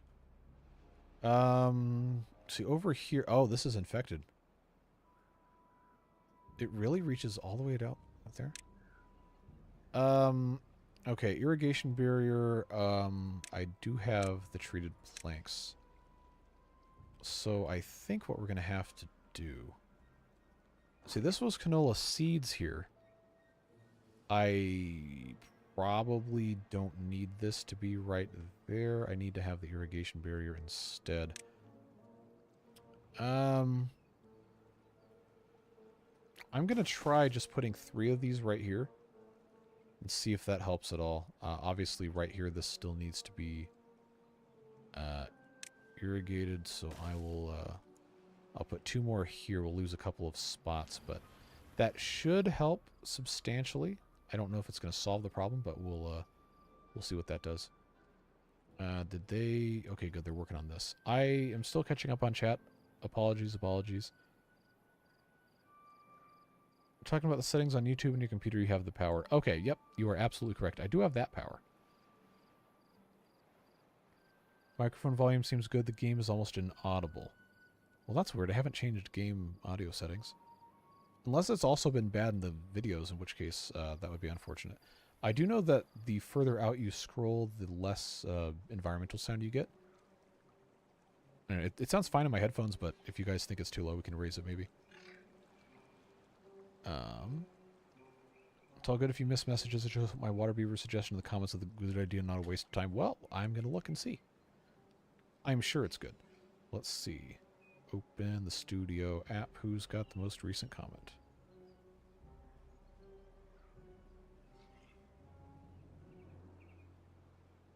Here we are. Yeah, no, that's good. No, we can do that. There is a whole lot of metal over there in that area that we hadn't gotten to yet. I just have to end up putting out a whole bunch of fires, so I never end up thinking too much about it. But we're going to have to do different districts and stuff in that playthrough pretty soon, so hopefully that becomes a little bit easier once we do that. Hey, guess what I didn't do again? Alright, forget it. Forget it. 2% beavers, no. Goodbye. Alright, who's in bed here? Serena. Sorry. See ya. Go somewhere else. We got stuff to do up here. Okay, and this is not going to make anybody homeless, but I won't kick them out during the night. We'll wait in the morning, and then we'll take those 16 spaces away.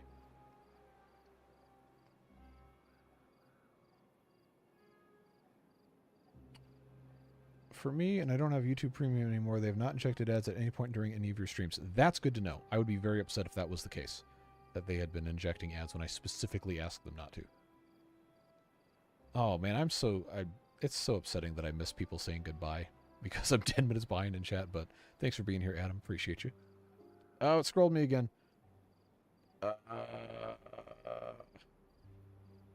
Gotta leave in about 8 minutes. Oh no, that time has already passed. Well, if you're already gone, Kurt, you're not going to hear it anyway, but I appreciate you always being here.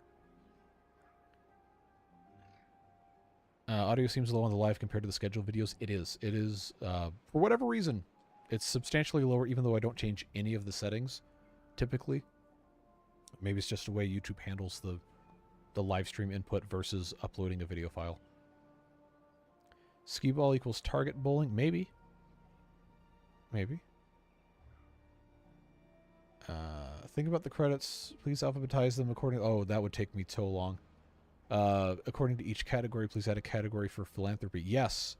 I need to figure out who has donated how many memberships. Like, the very biggest ones I just remember because it was so insane. But if YouTube gives me access to those metrics, I would absolutely like to do that. Staring at creators for 30 minutes? Yeah, that's the hazard of the live streams, unfortunately. That's gone, that's gone. This can all come out at the same time. Oh, that was a platform anyway, okay. We're gonna play more game, don't worry. You guys just keep talking and I have stuff to read, which is fun. Hey guys, not a regular here, but I've binged all the series as VODs. Happy to be with you today. Thanks for being here. Pika Pika. Don't have a last name for the credits? Well, I just put whatever your YouTube account shows up as, unless somebody specifically asks me to do something else. So if you do want something else, tag me in the Discord or leave a comment under the video and let me know what you want to see. Yeah, your name specifically referenced as.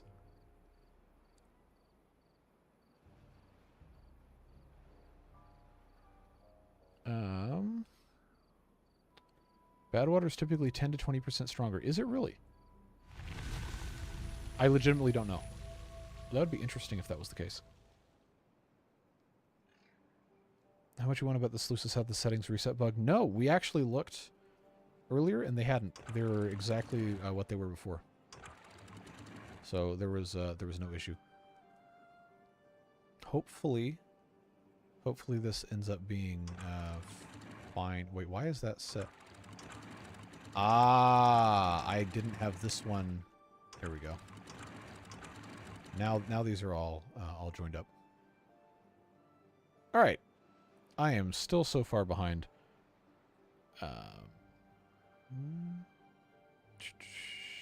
Beaver pods reminder. Yep, we solved that problem. Game sound is perfect. Not sure what he's on about. People have different opinions and preferences for stuff. That's fine. Oh, it scrolled me again. Stop doing that. Looked like all the brambles were dead, so I figured you could just lay a path straight through. Talking about water beavers. Straight through them and connect up with those weird stone paths you had at the start of the series. Yeah, we can reorganize stuff. And I've admittedly not done a great job of keeping track of most of that. Oh, you read it now. I really got to go. Thanks for being here again. Appreciate you very, very much. You've been here forever. Like one of the very first, like, I guess, power users of the comments section. Aside from the metal, you can hit up the weird runes for extra planks. Yes, that's another cool thing that mod has. For those of you who are not familiar, the Water Beaver mod has a map that is also designed by the same guy. And on that map, there are abandoned buildings that have logs or planks or whatever. I guess they're about the size of this regular barracks, kind of. Maybe a little smaller. But you can, in that game, go in and remove those and grab some materials. I just haven't done that yet. Now, nobody can get up here to get exploded. We can detonate. I guess we'll go from the center out. Zoom in nice and close. There we go. That's satisfying. Look at all this land this opens up. Oh, and now I got a problem because I isolated this. That's not going to be able to get removed until I get rid of that barracks, which I can't do because I don't have anywhere else for those beavers to go. So I'll tell you what we'll do is we'll place... I'm still catching up on chat. I just want to make sure I actually play the game so people don't feel like I'm not playing the game. But I will put 2 more barracks here, and then we'll start shuffling some more stuff around. All right. Let's see. Too late on this comment. Most people were gifted subs, so most wouldn't know if there were ads. Only way to know is if someone that isn't sub said something. I don't think it changes based on your subscription status or YouTube Premium status. Although if it does, then that would be interesting to find out. I don't know. I had ad block for like a decade, and then I bought Premium because I was tired of them thwarting ad block, and then I found out that Premium actually legitimately supports the creators a whole lot more than the ads themselves do. And then I didn't have to pay for Spotify either because YouTube Music is fine. It works. It's not perfect, but it's fine. Will come late, but in regards to the alphabetizing, you can put all the names in Excel. It can alphabetize for you. Yes, it can. The problem, though, with that is people change groups, and I update videos daily, so that gets to be a lot of work. Well, now that there's probably going to be over 800 names on that list, and I stubbornly said I wasn't ever going to remove anybody from the list because I felt like that was an unfair thing to do. I probably should remove people from the list, and I probably should have only the people who are current donors, boosters, whatever. But I also don't want people to feel like they're being left out because they're not giving me money anymore because they supported me at one time, so I should recognize them forever for that. I don't know. Stupid little hang-ups I have about stuff. And then it creates problems for me because then the program crashes when I try to edit the text in the field because it's just too much. All right, I'm within 5 minutes at this point. Gonna be the stream of him being constantly behind on chat and commenting on it. Yep, every single time. Can't help but cause his own problems. That's me every single day of my life. YouTube Music. Yeah, I like YouTube Music. I've never run into something that hasn't been on there. Just because so much stuff is uploaded. And even like the really obscure stuff, like concert band music. I was in band in high school, if you guys were not aware. Like different groups will release CDs of recordings. Almost none of them are on Spotify, but almost all of them are on YouTube Music. So I can find almost anything I want to listen to on there. It's great.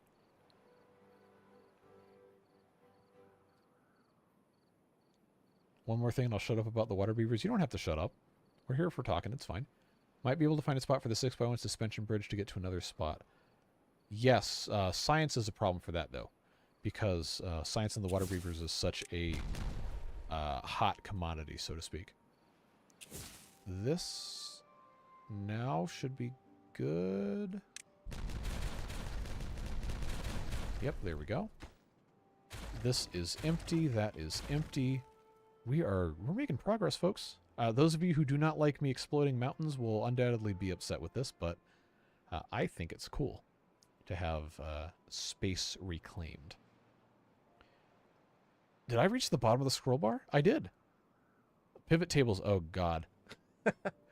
I took a stats class in college that had me do all that stuff, and I was never really that good at it. It was less of a statistics class and more of a Microsoft Excel class, which I guess is useful, but I didn't end up using it. So, what video editing software do you use? I have Adobe Premiere Pro, mostly because when I was in college for media production, that is what we used. Adobe is a pretty despicable company, and I wish I did not have to give them money, but I have not found a better alternative for collaboration with other people and retaining the feature set. I know there's other things that exist, like DaVinci Resolve from Blackmagic Design is a very good piece of software. I haven't used it in that like in depth of a use case scenario. I know it's very popular. I know a lot of people use it, and it does have a free version. But the paid version, you get for free if you buy one of their cameras, which I was going to at one point in time, but I didn't because I ended up not needing to actually film anything anymore when the pandemic happened, and then I just started making game videos. But I do know that is a very good piece of software.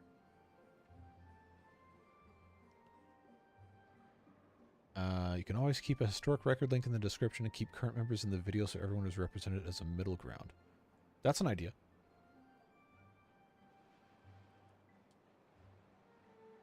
Progress, horrible progress. I mean, yeah, it's pretty horrible. I'm not going to sit here and say that everything we're doing is good. Hey, Alex, you need to build those bad water bypasses in the water. You can't do... Oh, come on. All right. Look, you can't do bad water bypasses with the water beavers, dude. You can't do it. There's one movable floodgate building, and I haven't unlocked it yet. That's it. That's the only thing in the entire mod that will allow like changing of water output, and I don't have it yet. We're not quite there. I would have to manually put in buildings and like cut different channels every single time there is a bad tide or just regular flow, which I guess we could do, but that's a whole lot to keep up with. Strongest shape? Okay, all right, I see you. Unfortunate thing about Adobe, the software is good. Is it though? The software is just common. Like, there's a lot of stupid stuff Adobe software does that is just mind-boggling. But I'm, for better or for worse, ingrained into the ecosystem enough where I'm not incentivized to change it. And I don't really mind the recurring subscription charge so much because I do use so many of the different parts of the software suite, and I can deduct the cost as a tax expense thing. But if there were compelling and compatible alternatives across the board, then I'd dump them. I just haven't found them, all of those yet.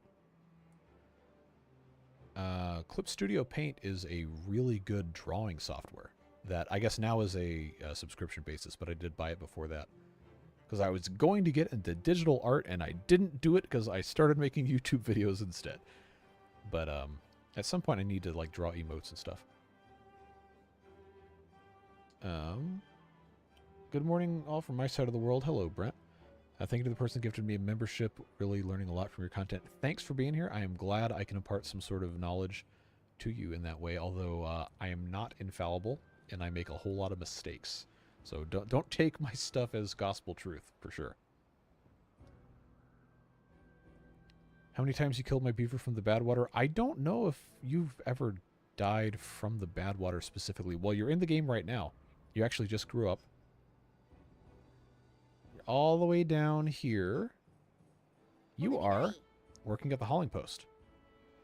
And, well, in the water beaver playthrough, I don't know what you're doing, but I don't think beavers actually die from bad water infection. I think they just die of old age while being infected. I don't know. Medical semantics. They got you going all over the place, man. You are making some treks here.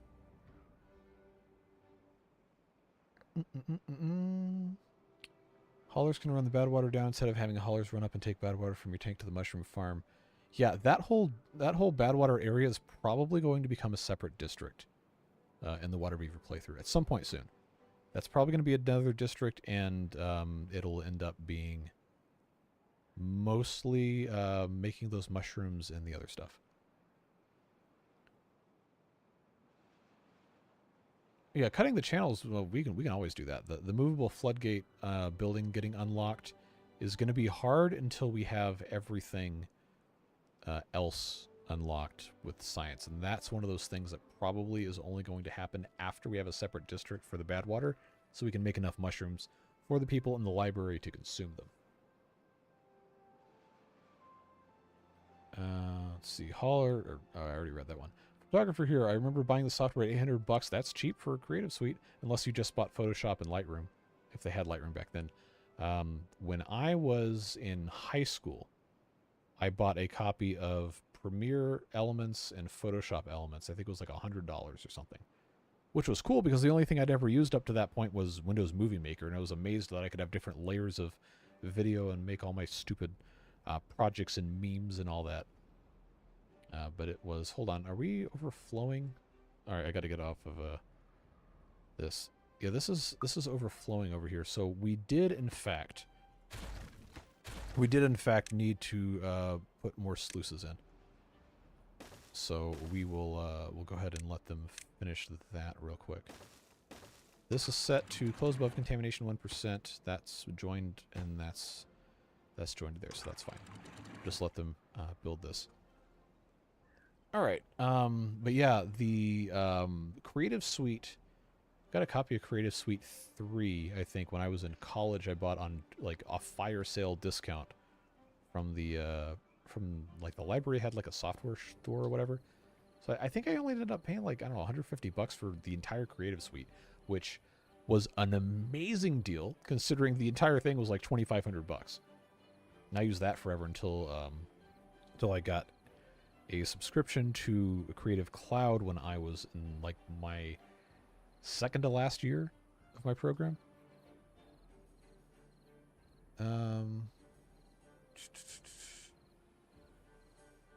Thought about things to include in the game. Long hope to have birch trees be more useful. Would love for them to be used to make paper or some fiber. Yeah, that'd be great, because birch bark in real life, birch bark is very useful for different things like that. So right now there's no incentive to grow the birch trees because they take, what, 9 days for one log. They're like, why would you do that? Just grow something else. But if there was a special thing or like some sort of like nutritional component you could get from those, that'd be cool. Hey, Hoff's here. Good to see you.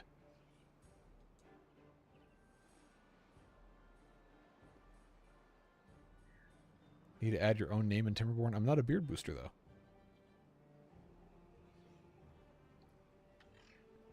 I don't know. Maybe at some point. We already have almost 800 names. It's going to be more than 800 after this stream. If it's overflowing during a good tide, then only adding additional sluices to the reservoir side means it will still overflow during a bad tide. No, because these 5 here are set to open during a bad tide, so it is fine. I just didn't have enough on this side to stop it. And underneath this, we have the overflow during the good tide. That's actually probably should have been turned into regular sluices. But this is constantly set to be open because it is a one-way valve. So that's fine.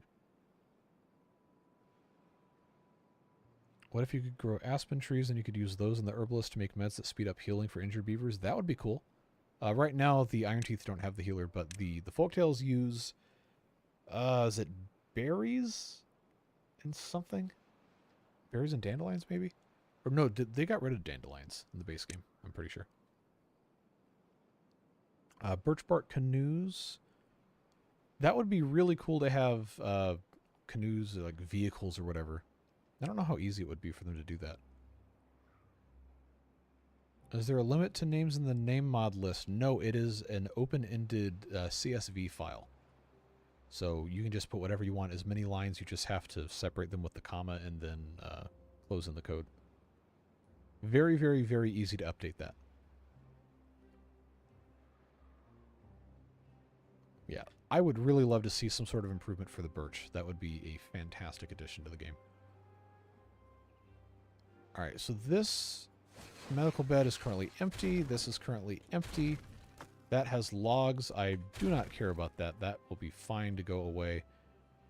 Let's blow up all of this. This goes away. All of this at some point will go away. This is extract. That's an advanced pod that can stay for the time being. But my main goal with this was to try and have stuff set up more logically, which is what we're accomplishing here. So this large barracks is going to move. We're going to put two, one here, and then we'll move this so this can connect straight through. It would be cool to have the beavers make pine cone syrup. Well, they already have the maple syrup, but that's a cool idea. Barges. Oh, man, I don't even want to imagine how difficult that would be to code. That would be very interesting. I seem to remember from the train mod Choo Choo, there was a lot of problems involved in actually transporting beavers and not just having them teleport from one place to the other, and which is why the passenger component of the Choo Choo mod was removed, because it just didn't work.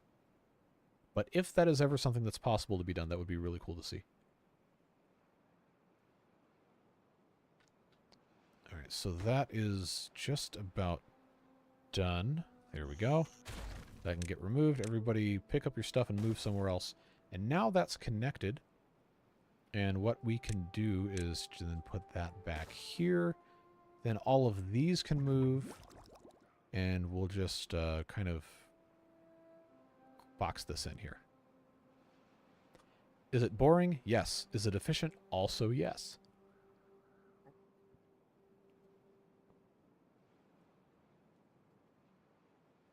I really like the idea of memorializing people or pets with trees.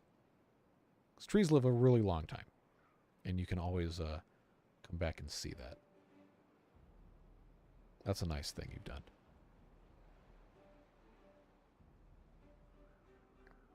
Also in the train mod, it made the driver live forever. Well, there wasn't actually a beaver in the driver of the train. It was just a graphical asset. There was not actually a beaver employed on the train. Posted a picture on the Discord. Well, I will look at that then. As I sit here not playing the game on the stream, but that's fine. We're having a good time. There we go.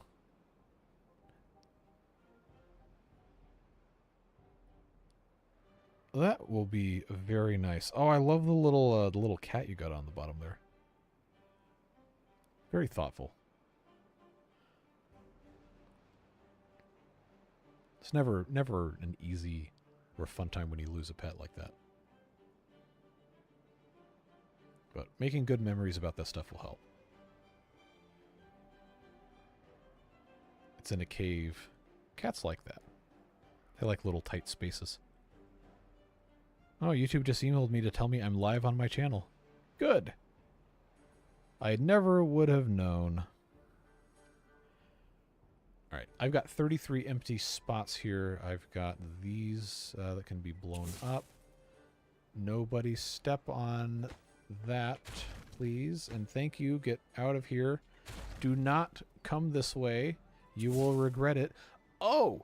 Oh, are you trapped? Oh, they are trapped. Okay, well... We will, we will have to solve that now, won't we? Yeah, blow that up. Fermented cassava, this can be emptied, although I don't know that it will be, because I think this is full.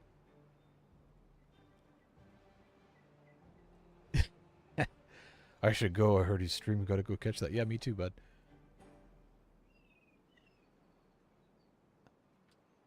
Did they actually take anything out of these? No. Alright, all this has to go, and these, wow. All of these things as well. I'm going to just place a staircase. Oh, they can't get to any of this stuff. Oh, why did I build this like this? This is so stupid. Alright. Wow.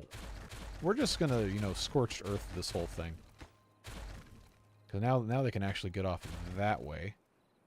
So they're no longer trapped, at the very least. See, this is planks. That's gears. Oh, I got all these tiny... Why did I do this way? It's so stupid. Well... Oh, that's going to need to be connected so that can actually finish making the beavers. Drought approaching. All right. So we'll let them take care of this. We'll continue removing various things. The extract and the breeding pods are going to need a dedicated place to go. And it should not be here. So maybe what we do is we make a little breeding area here. Like if I've got medium tanks, say here, and then again, hold on, wrong button, and then again here. Yeah, that's gonna work out nice. We'll do that, and then we can have this path continue up this way, and then we can have the advanced breeding pods here. 4 of those. How many do I have? I've got 1, 2, 3, 4, 5, 6, 7, 8. I got a lot of these. So what we can do instead is just pop these things all in right here. Just have this be breeding central. Extract.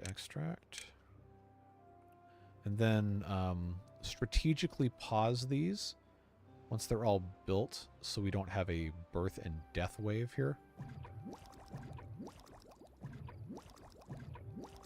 So we'll just let that be a thing. We'll get the paths cleaned up here in a little bit. I just want to make sure that we're doing stuff that makes sense. First-ish version made the beavers build paths. Yes, that was very quickly removed. Move 2 without replacing them back? Move 2 what? The pods? No, we're building more pods. Are you talking about how? Oh, housing. Housing. Duh. We're going to have to move some of these here. We'll get that fixed, though. Trying to handle 8,000 things at once, drinking through a fire hose. But that is the way she goes. Put that guy right back there. Nice and easy. Okay, these need to be paused.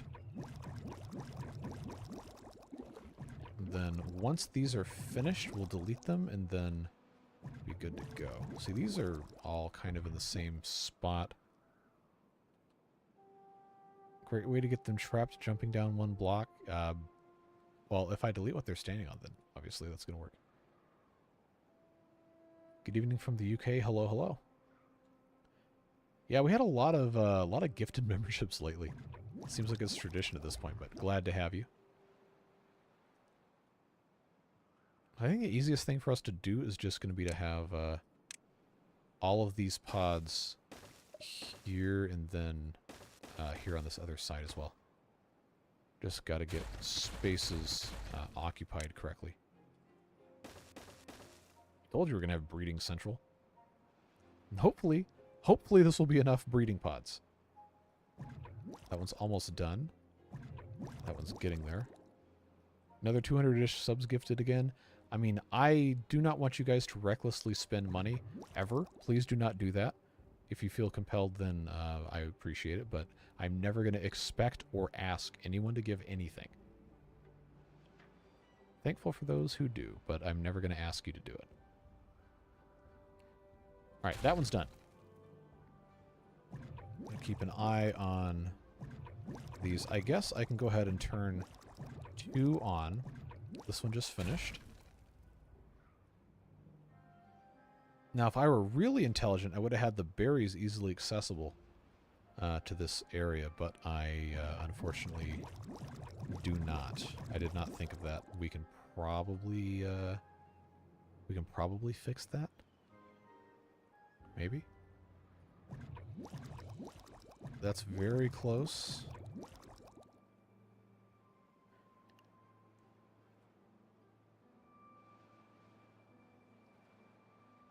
Come on, get that one done. These to... Oh, this little one? No. Well, we'll just go ahead and get rid of that. That one's empty. See it. What other... I got one here. That's close enough to being not done. Alright. I'll turn those two back on. Gift membership tidal wave. We had 50. And then after that, 5. And then after that, another 10. That was about an hour ago. Got any berry storage near the pods? No, but we will. We will put one in. I just have to figure out where that's going to be. Okay, that one finished, and I ignored it. That's fine. Those are getting there. This is getting there. That one's there. Those are there. I'm going to turn on 2 more right here. Do you have the ladder mod? I do not. I decided without people like begging for them, I was not going to add additional mods. Because I would like to try to keep it as vanilla as I can. These first couple playthroughs.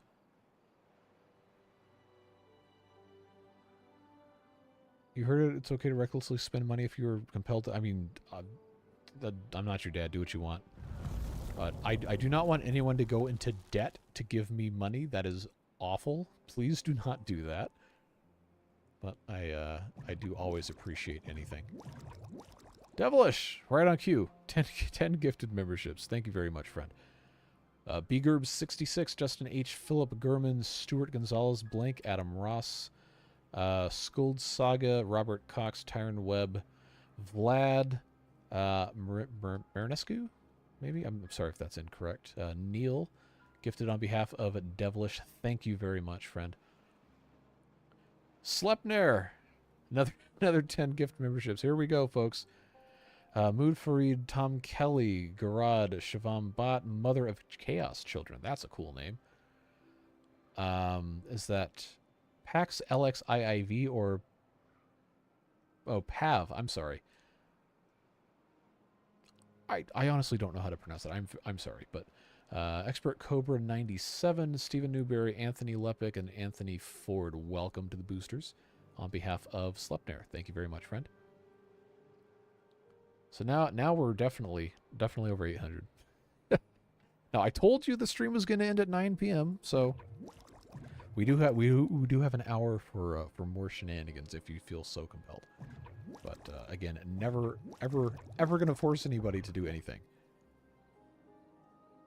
Do I have any more of these pods that need to be removed? I don't think so. That one's almost there. That one's almost there. That one's very close. Also very close. Eastern, yes. So 58 minutes from now.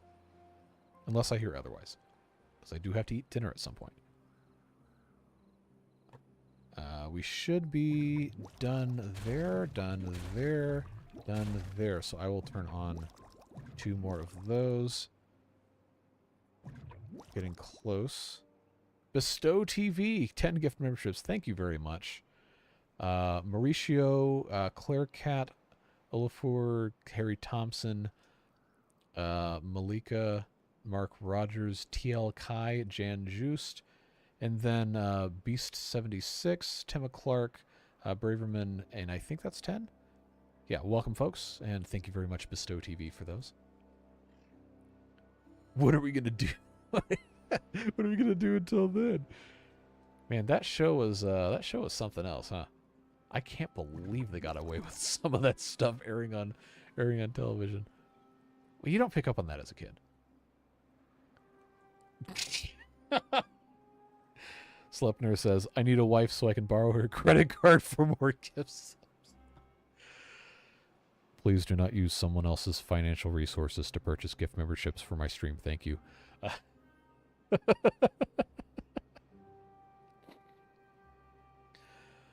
Oh, wow.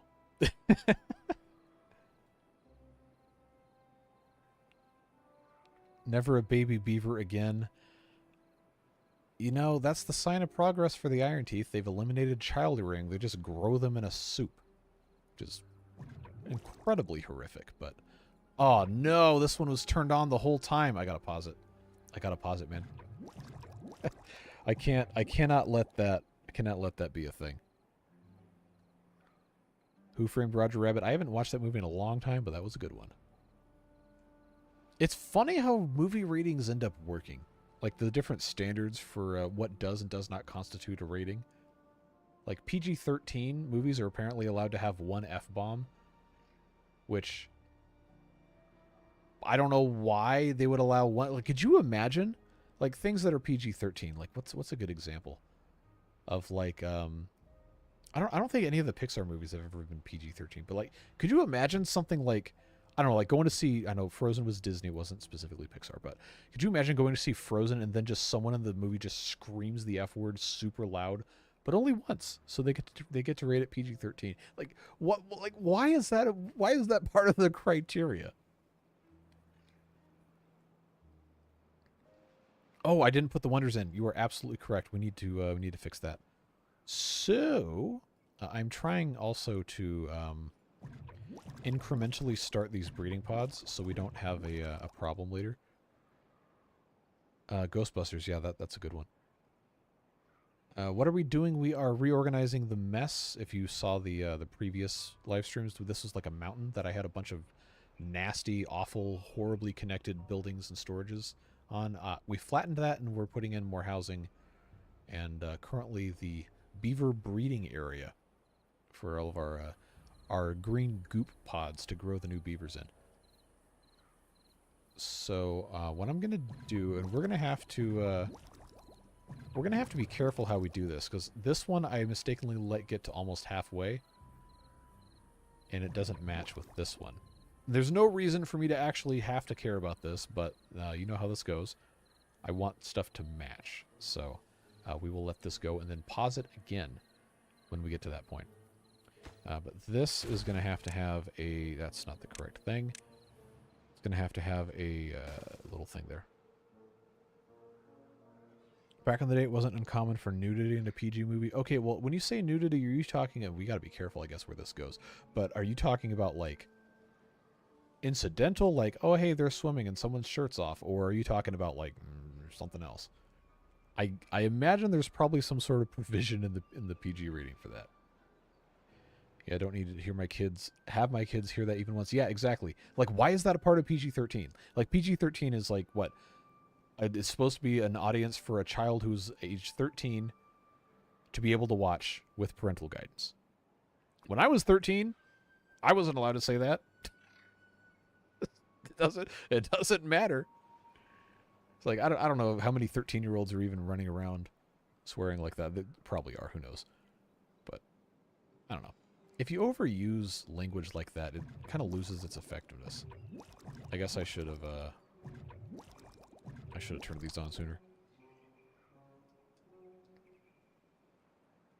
Something rare I've discovered about gifted memberships is that you can get them from a stream you've watched but are not currently watching. Yeah, it keeps track of who you've watched, and if you've appeared in a stream... What in the world was that? Okay, I have no idea what that program is. Some sort of updating service just pinged my computer angrily because it couldn't find something. So I guess I have to go move something out of the programs list later.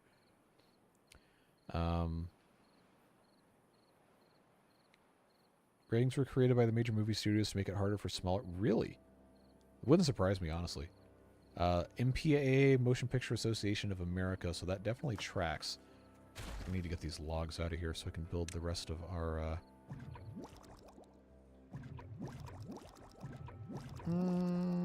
maybe I don't need to worry about this so much. I don't know. I have this weird fixation with having stuff match that is probably not super helpful. But it bothers me. If I know that something isn't going to match, it rubs my brain the wrong way. Weird loophole. In elementary schools, we can only show G-rated movies without a permission slip, but a lot of old movies which would now probably be PG or G-rated because PG didn't really exist. Well, that's interesting.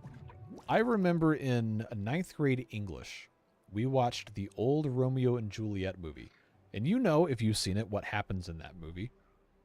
I cannot believe they were allowed to show that to school. But it was so funny because the teacher, like, you know what happens, you know when it happens. The teacher gets up with the poster board and holds it over the TV.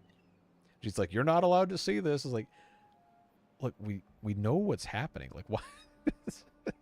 Why are you bothering? Why are you bothering with that? What would happen if a credit card is fraudulently used to buy gift subscriptions? Nothing would happen to me. YouTube would have to deal with the chargeback from the card issuer. I imagine the subs would probably just be canceled. But it would not affect the content creator, no. Now I'm behind on chat again. Here we go, folks. How about Watership downgraded you for everyone with all the blood and rabbit death you could ever want? Yeah, see, ratings are just weird. I guess it just depends on like the subjectivity of whoever's evaluating it. Okay, I'm going to turn these two back on, and then these two will be the last ones. We're probably going to have a beaver population explosion here with all of these in the same spot, but I don't think we're going to need to worry about it again for a while.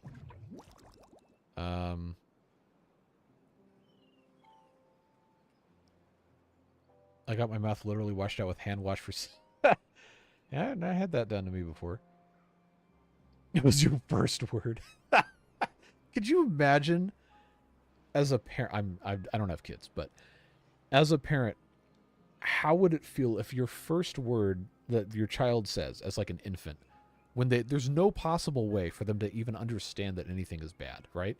If their first word is like a 4-letter word, the very first sound that comes out of their mouth articulated that can be interpreted as speech is a 4-letter swear word. Like, how would that even... That would be like a mind-bending discovery.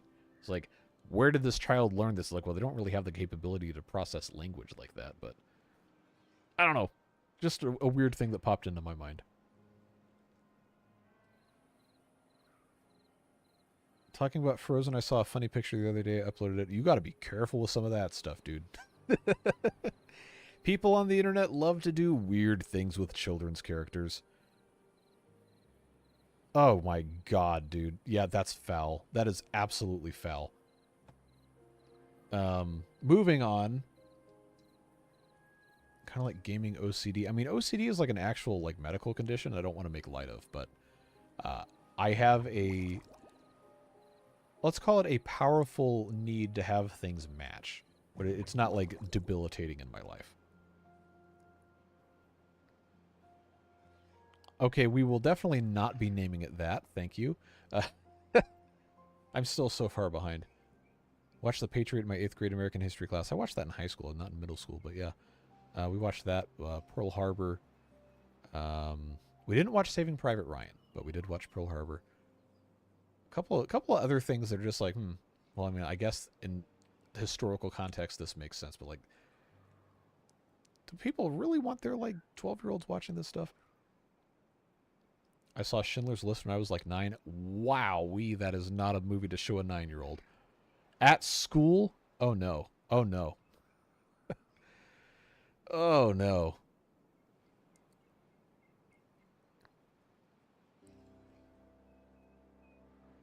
Watched a Romeo and Juliet movie where it was set as like West Coast surfing gangsters.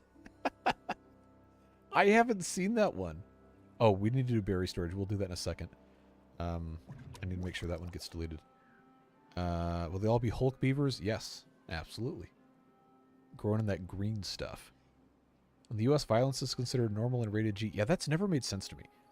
It's like, you're so afraid of your children seeing, quote-unquote, adult activities, but you don't mind if someone gets their head ripped off? Like, really? Like, what are we doing here? Like, teach your children how stuff works. But don't make them watch someone get dismembered. I can't believe that's, like, allowed.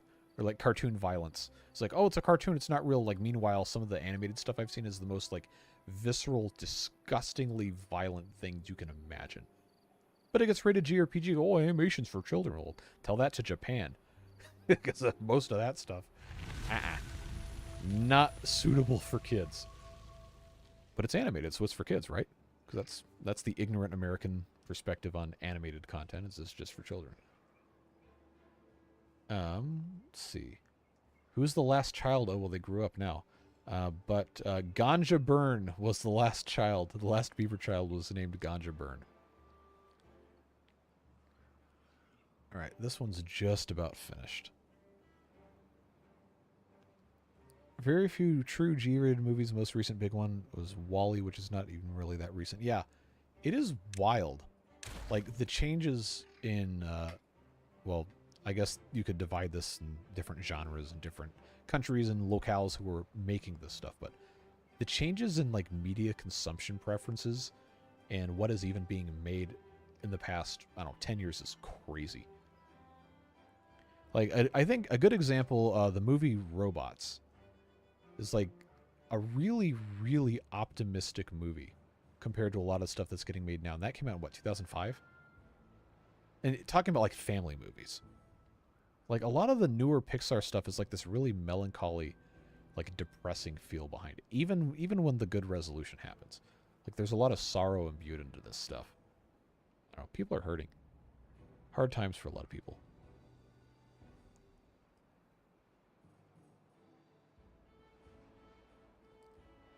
PG-15. Is that like a television only rating? Because I saw Deadpool. First one in theater, yeah.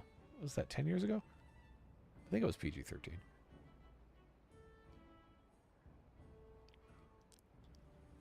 Niece watched Saving Private Ryan as part of a history lesson at age 10. Well, okay.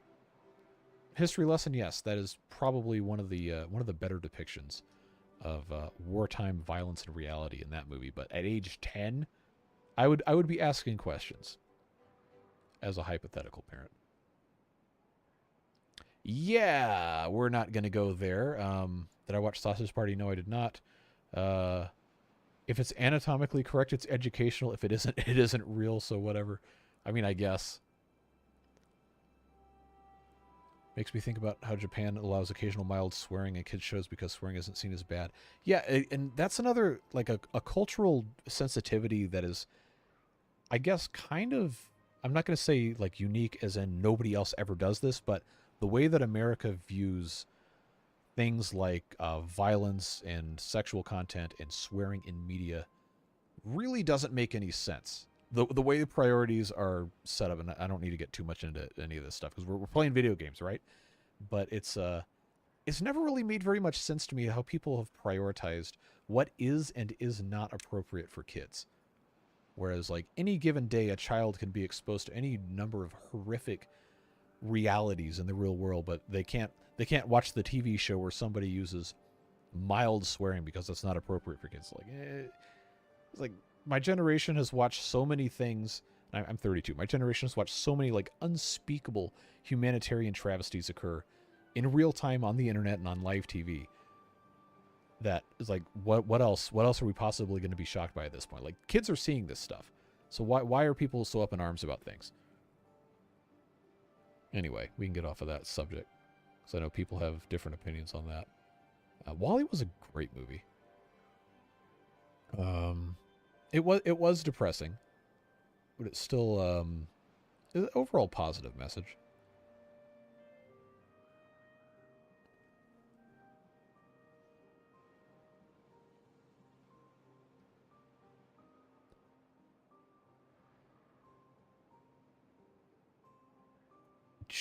Yeah, it's gotten to the point on social media where I'm just like, you know what, I'm done. I'm not doing this anymore.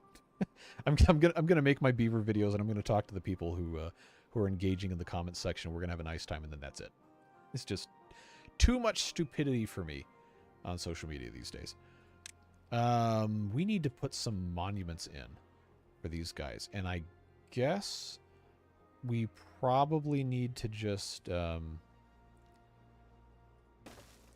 pop those in like that. I can put one of these, but it's a 2x2, so that's not really great. If I did that, that looks kind of cool, right?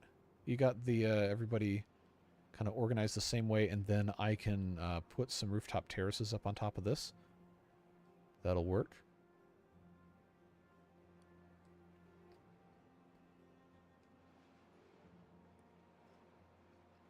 No, we're not building the wonder yet. That's for the end of the playthrough. We can research it, and we might actually have the industrial capacity to make it within like a stream or two, but we're still having fun, so why mess with that? Put them in the back to cover beavers doing the pods. I don't think we can... Yeah, we can't put anything over these guys unless we use the overhangs. Look, if you want to look at this and see something inappropriate, that says more about you than it does about me. I'm just building symmetrical stuff.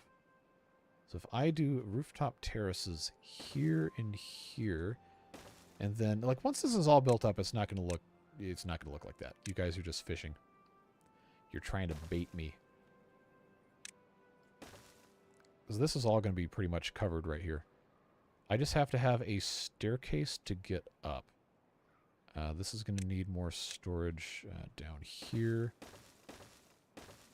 And then all of this is going to just be completely covered here. So now it's just a blob. On the back of the L barracks? No, I got you. We're fixing that. There will be no inappropriate things. Start building it sooner rather than later as it takes 5 ever. I mean, I guess, but I don't want it to get done too quickly because then... Well, it's not over, but then it's... What's your vector, Victor? I digress. We got to get some stuff done here, folks. I guess I can put... Is that going to fit? Is it going to let me do this? Yes, it is. Put stairs here. And then that can go up. I think, yeah, this will work. This will work fine just like this. I just have to decide if I'm putting any more storage here. Oh my god. Slepnar, I'm absolutely not reading that out loud, but I guess congratulations on that experience. For inappropriate things, go to the Discord. No, please do not post inappropriate things in the Discord. Please. I don't want to have to moderate your stuff. I just want to talk to my friends. How do you get how do you get different maps, not difficult maps, so you can find those too. The normal ones they have, you can download from mod.io and then manually install them in your computer file system. Or I believe the Steam Workshop for Update 6 has maps in there as well. I don't know if when you download those, it will automatically install those to the map folder, or if you'll have to manually do that. But you can download those and just install them whenever. I can't remember exactly what folder it is for the maps. I think it's separate. It might be on Windows. It might be My Documents, Timberborn, and then there might be a map folder. I could be wrong. Or it could be in the same spot in the program files system. But if anybody knows, they can drop that in chat.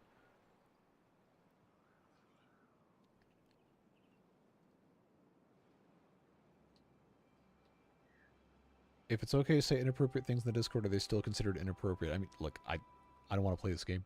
I don't want to play this game with you guys. Use discretion and be kind.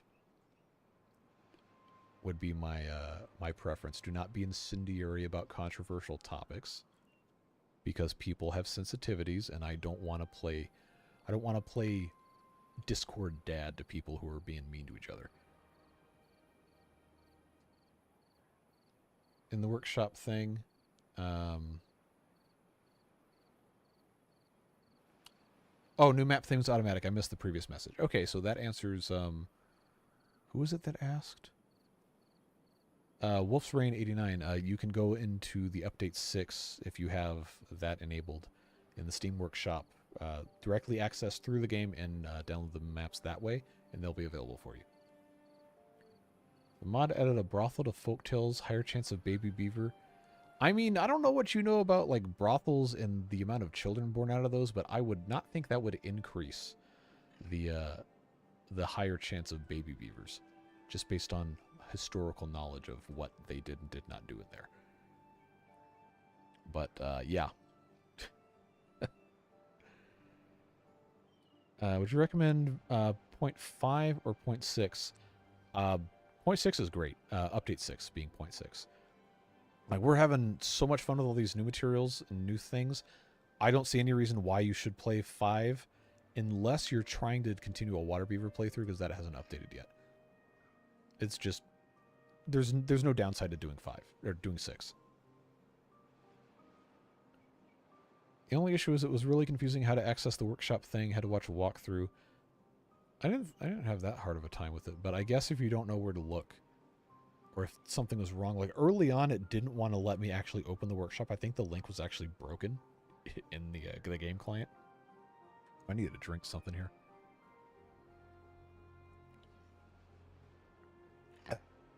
Need more healers in town for transmittable reasons. Yep.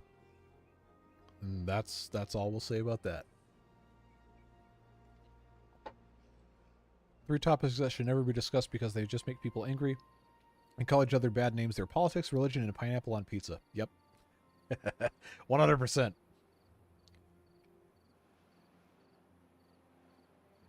I will never hate someone for having pineapple on pizza, but I will not eat it.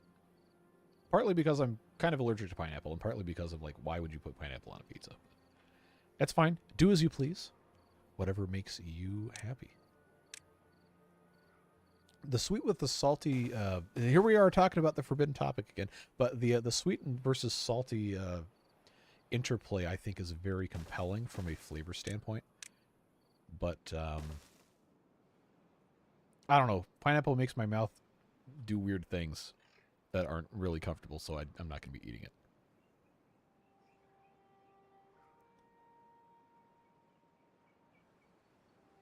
Pineapple isn't on pizza. Pizza's under the pineapple. I mean, that depends on semantics, I guess, but... Oh, we had a Donato's when I was growing up. Let's see. I'm trying to remember. Because they had a bunch of other different kinds of pizzas that were interesting. We have a pizza buffet chain called CC's. I don't know if it's national or if it's international or whatever, but they would have... It's bog standard, like, you know, low quality, cheap pizza, but at the time I think it was $5 and it's a pizza buffet. So, and you're a kid and you beg your parents, oh, I want to go to the pizza buffet, and they're like, why would we want to eat terrible pizza? But you go because you're a kid and you eat a whole ton of food, and your parents can pay $5 and they don't have to buy all these groceries. And then you go there and you have like 30 slices of pizza and then you barf. Yeah, good times. Good times as a kid. But they had a macaroni and cheese pizza, which objectively was not that good, but it was an interesting culinary experience for me as a child that fundamentally reshaped my perspective on pizza toppings. Because to that point, macaroni and cheese had always been its own separate thing that I ate all the time. And I never once thought, I should put this on a pizza. But then I had it on a pizza, and I asked myself, why have they never done this before? It's just an incredible, incredible revelation. Pineapple with cinnamon grilled on the bar. Ooh. It would absolutely destroy me, but that does sound like a good flavor combination. A lot of fruit and vegetables, like grilled, not boiled or whatever, are really, really good.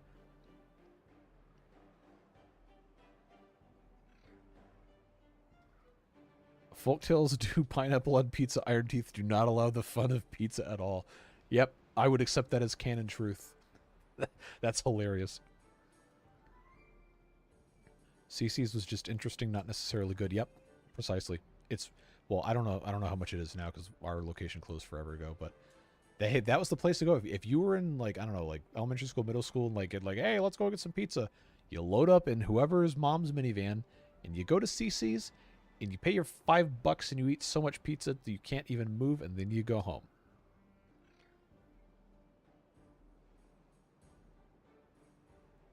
You should make a staircase on the breeder pod side. Yeah, but I don't know where to put it, is the problem. I think what we would have to do, because I have the entrance to these tanks here, we would have to come in from maybe the backside of this. Oh, I need to remove these. I don't have to remove the paths for the bombs. They fixed that. Oh, these are empty? All right, that's gone. I'm going to remove these two and then... Oh, you know what? Might make a couple of you mad, but I kind of want to put tanks here and then remove this in favor of storage for other stuff. And then figure out how I'm going to put a staircase over here. Detroit-style pizza? All right. See, here's the thing about Detroit-style pizza is up until like 2 years ago, I didn't even know that was a thing. I didn't even know people in Detroit cared about pizza because the big two pizza things when I was growing up was always Chicago-style deep dish or New York-style thin crust. That was, if you had a variant on just regular pizza, it was one of those two things, and it was glorious. And then all of a sudden I see this ad for Detroit-style pizza, and I'm just like, why? Why are you like this? I think somebody framed it from the perspective of, oh, they made it in the sheet pans that they used to hold automobile parts, which doesn't sound appetizing at all. And of course, they're not baking the pizza in a used automotive part holding sheet pan. But the imagery is just, I don't want to eat pizza that is cooked in something used to hold automobile parts. Obviously, they're not doing that, but that was just like, why would that be the first thing you go to advertise what makes your pizza unique? It's a pan pizza. It's like a rectangular pan pizza like you would have had in like a Little Caesars or something. And it's fine. There's nothing wrong with it. It's just, why would you choose to advertise it that way? Now my throat is dry. Chicago style isn't a pizza. I mean, that's semantics again. It's more of a pie with filling than a pizza, but they're still going to call it pizza.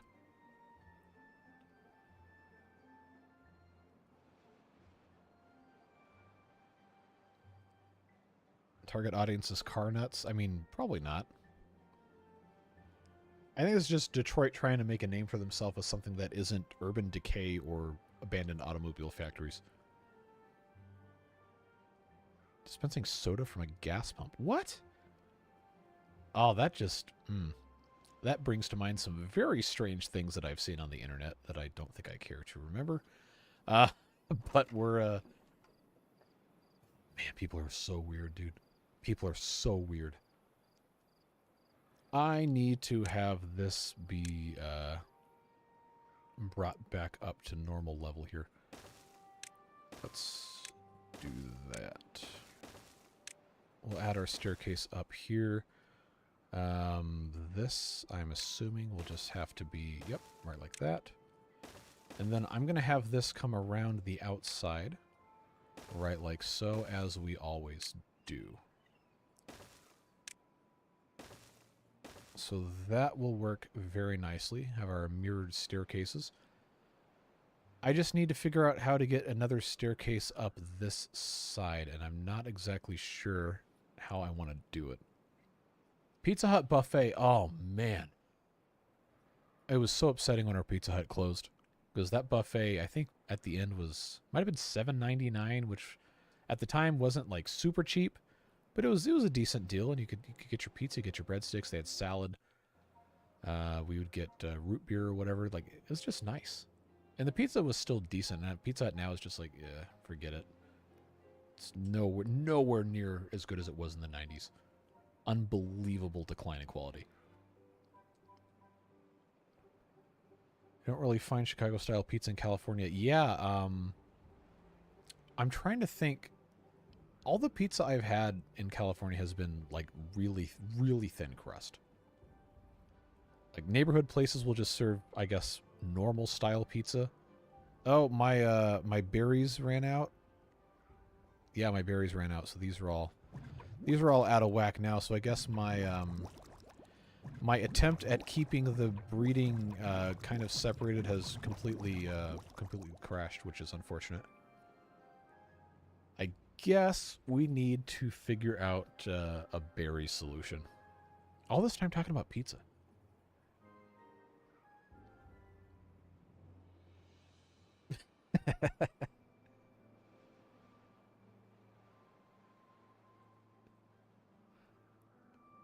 I'm not trying to talk trash about you as a person. I've just not been impressed with the quality of the Pizza Hut relative to my childhood.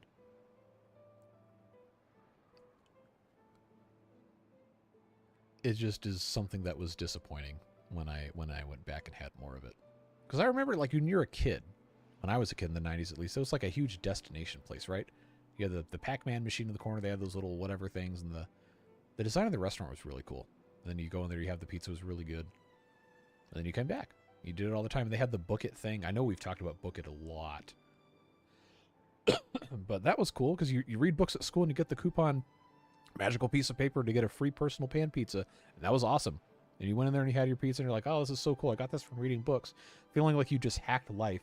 When in reality, they just wanted kids to read. And they're trying to motivate them with food. So, like, it's not some big deal. It's just a cool thing to feel proud of. But I don't know. I don't know what they did. They changed it and it just wasn't ever the same.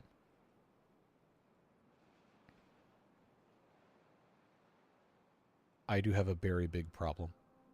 Wait, I got 1,200 berries. So what's up with that? Why are they not? Oh, it's not the berries. It's the extract.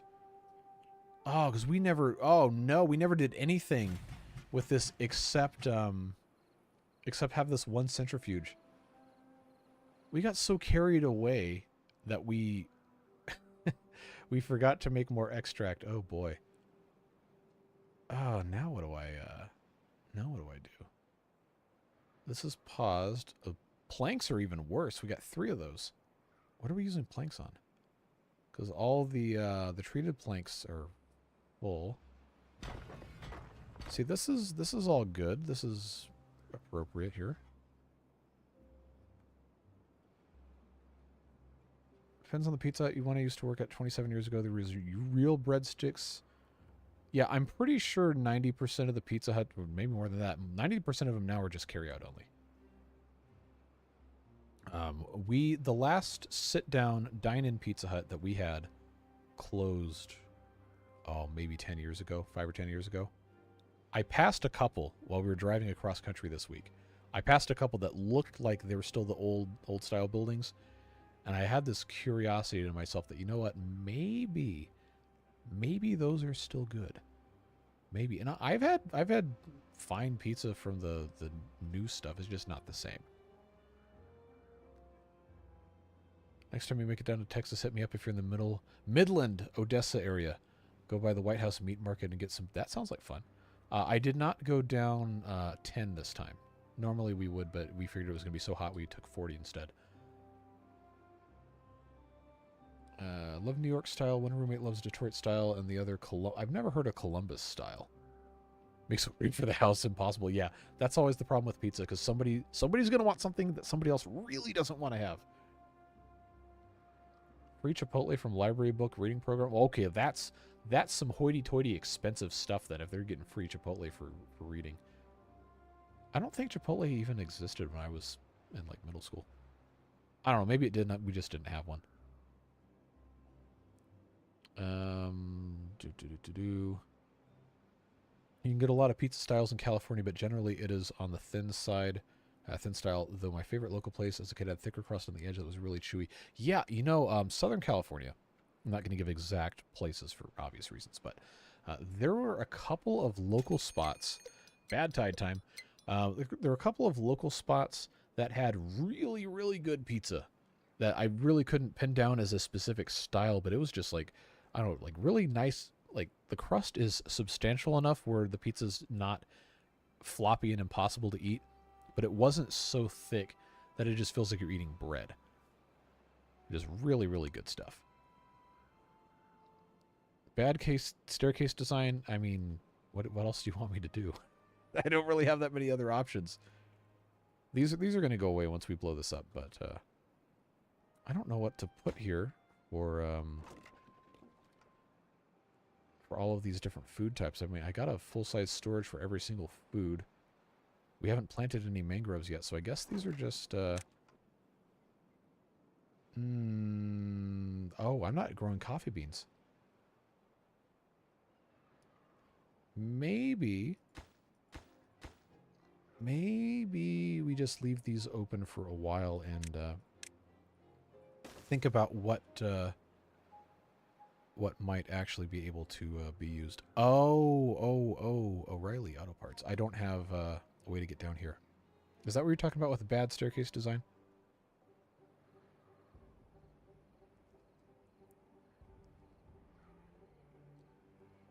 I can tell you that from the dilapidated library I was going to, for that Chipotle wasn't hoity-toity at all. They only had promotion for 2 summers because they ran out of funding. Probably because Chipotle is expensive. That's interesting. I never think about this stuff. It's been out of sight, out of mind because, you know, I haven't been in elementary school in, how long ago was that? 21 years? 21 minutes until end stream. Yes, thank you for the reminder. Need to add a sidewalk because you can only go down on the right side. Talking about to get over here? Yeah. We will get there. I'm just trying to think, is there a better way to do this that's not going to cause problems? If I bury that, I can get rid of this, and then I can have that come down here and just jog this in. Actually, no, that's a bad way to do it. Should I install ladders? Like, I was trying not to, but I feel like I might need to. Alright, that's taken care of there. Large tanks. Oh, that one doesn't fit. Hold on. I guess we can... Oh, I still have homeless beavers. What am I doing? What am I doing? Oh, no. I forgot about the beavers. Oh, that's such a shame. That's a problem. How am I going to get... Oh, I know what we can do. This can be... I can empty this out. And then I can remove these, and I can put staircases with some other storages here. I think that would work. Oh, I don't have family stuff to do until they tell me they're home, which I have not been told yet. And sometimes they watch these too, so I might get a text message in about 5 seconds. Oh, we've been home for an hour. No, whatever. Stream started in 10 minutes early, so you don't try to squeeze projects in. No, we're just chilling. We're just having fun.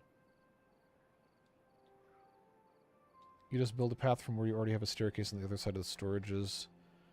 I could... you know what? That's probably what I should be doing, honestly. I'm going to have to rebuild this because I have to put a thing underneath. Yeah, let's do that. Make this nice and easy.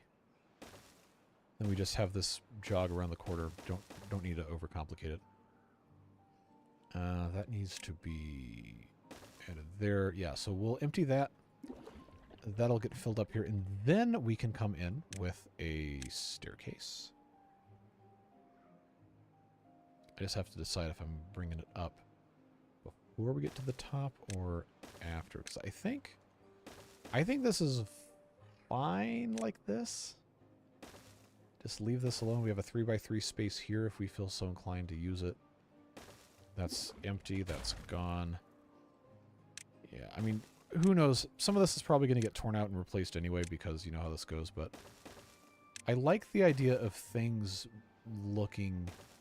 Well, I can't say looking nice because this is objectively a pretty terrible looking thing, but it is similar. It's something that looks nice. Oh, hey, you know what we can do? You know what we can do? I can be intelligent.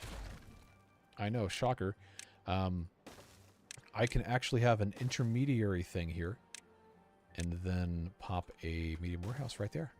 That, friends, that's thinking with portals right there. And that could be for berry storage. And then I can get rid of the huge berry storage that's wherever else it is and replace it with something that actually matters. All right, now I'm behind on chat. Wife saw a TikTok of a Pizza Hut with the red and white checker tablecloth. Says if she finds out where we're going, yeah, go. I hope it's the same as it was because that was awesome. Everybody should get the joy of pre-facelift Pizza Hut at least once.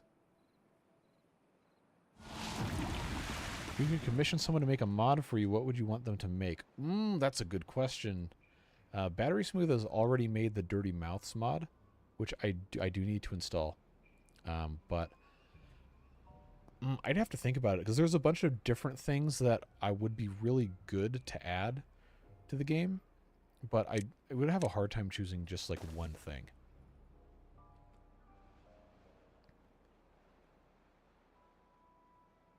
Need to jog around the corner a level higher. Were you talking about I think that's probably what that was referencing. Drop me a response to the Water Beaver's comment for the sake of engagement. Yes, as City Planner Plays would say. I do go and respond to the comments before I go and record the next thing. It's the last couple weeks I haven't really done much of any because I was out traveling and visiting people. But I do go and I try to respond, or at least leave a like on as many as I can. Should put the berries on the bottom closer to the breeding pods. Yeah, that's what we're doing. Ah, homeless beavers. Yes. Yes, that was the whole reason I was moving this stuff around. Barracks. Up here. And then this could be rooftop terraces. Easy. Then we'll have 8 rooftop terraces, and we'll have space for another 32 beavers up here. Because we're going to get a lot of beavers, because we have probably too many of these. We've got 18, we've got... Oh no, we have 22. We have 22 breeding pods. That's too many breeding pods. I should not have made 22 breeding pods. But you know how this works. You play with fire, you're going to get burned, and that is what every single one of my videos and streams is just playing with fire and getting burned. But at the very least, having our berries here is going to be an improvement for our beaver breeding area. And then all of this can get removed. I don't care what's on the ground here. It can go away. And then these inventors can go away. And then all of this can get removed and placed in another spot. And then I can put a water... I forgot what it's called. Tank here. There we go. Beautimus. That is a big improvement, folks, over what we had when we started this stream. It's pretty ugly, but it does work. And now we really need to get some more extract going. But this, I mean, it's going. We're just consuming so much of it. We have to have more production. That sounds like a next time problem to solve, though. Everything else is mostly working. Mushrooms seem to be kind of a slow process. We probably need more hydroponic gardens, but honestly, can't really complain too much. Need more metal detectors. Yep, that's a problem. I got to record the next prison architect. I don't know how to stop those guys from killing each other. I've tried so many different things. Flywheels. Yeah, we can add those. That's not like a game-breaking mod. That's like a cool addition thing. Has Flywheels been updated for Update 6? I haven't talked to Battery Smooth in a while. Name mod list. If a name is listed multiple times, does it increase the odds of the name becoming a beaver? I guess, just because it would be another entry it could randomly pull from. But I don't have anybody listed more than once.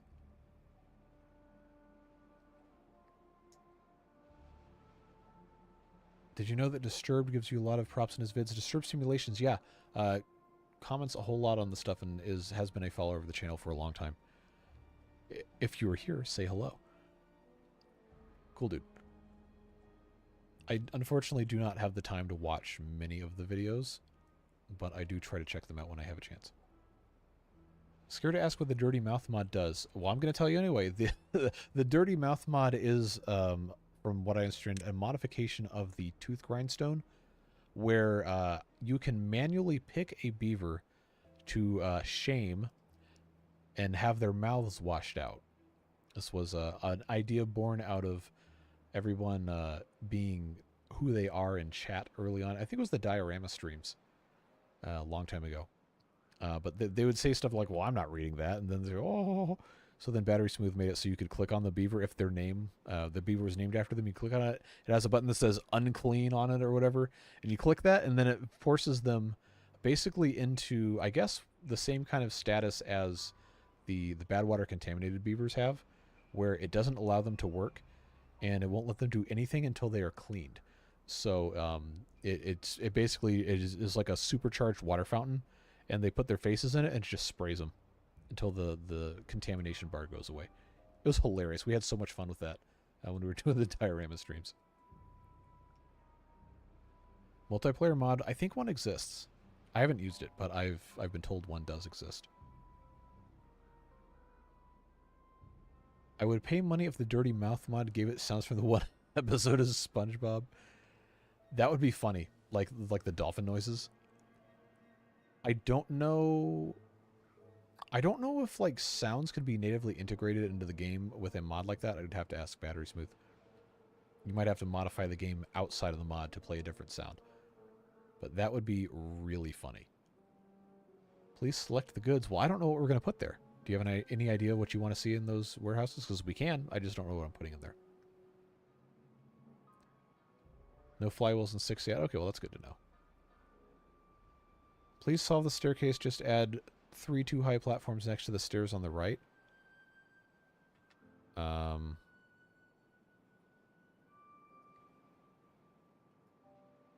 these are fine. They're okay. I don't see any other thing to fix or improve this unless I'm just blind. If you ever find me, I'm hoping I'm doing a good job. I don't know if you're on the list yet. I can't remember. Well, you're not in here regardless. I've got a lot of updates to do on that before I do the next stream. Just got into Timberborn because of your channel. Such a fun game. Thanks for introducing me. Thanks for being here. It is a wonderful game, and I hope you have a fantastic time playing it. Quick tour. Yeah, we can do that in the last couple minutes. So what we've done is... hold on. Put this in normal speed. This is the main residential area. We're still working on stuff, but this entire thing right here is what we did today. Just moving storage around, condensing things, freeing up space for farming that I have not actually improved yet. So let's just do that right quick. But now we got farms here. We got poor, like badly designed industrial area here that's going to eventually be replaced. This is our bad water diversion station here. This is the first one we tried. All of these have source blocks way down at the bottom of these shafts, and the water comes up, goes on the top of these waterproofed platforms, and then flows through these power wheels that we haven't really done too much with. Then comes out here, generates power for these things that are up here. This is for food processing, and then we're going to have industry on this side, I think. We just haven't gotten around to doing that yet. Up here, we got a little bit of bad water stuff that we were messing with. We were dumping all the bad water into this because we were using the bad water pumps that are no longer here to purify this area. But now that there's no bad water getting in, we don't have to worry about that, and this can just be a drinking water reservoir. Yeah, so that's that farm over here. I still have to get this whole thing separated out so we don't have bad water contaminate everything in here. That's another long-term project. This is our crater. This is our second area over here. I don't think this is a separate district. No, it's not. It probably should be. But we've got a little farm over here. We got our efficient mine that has all of the stuff it needs to do to generate scrap metal. Got a little bit of a tree farm. This right here, we modified a little bit, but this was a rather cleverly engineered water letter inner, I guess. I don't know what the correct word would be for this, but this was using the sluice gates very early on in the playthrough to just let water into the irrigation here automatically using the functions on that, which is pretty cool. This is our other bad water diversion thing here that we set up the previous stream using the original design, which was to get everything on the bottom forced into one area and then up. But the game didn't let you do this at first when Update 6 came out.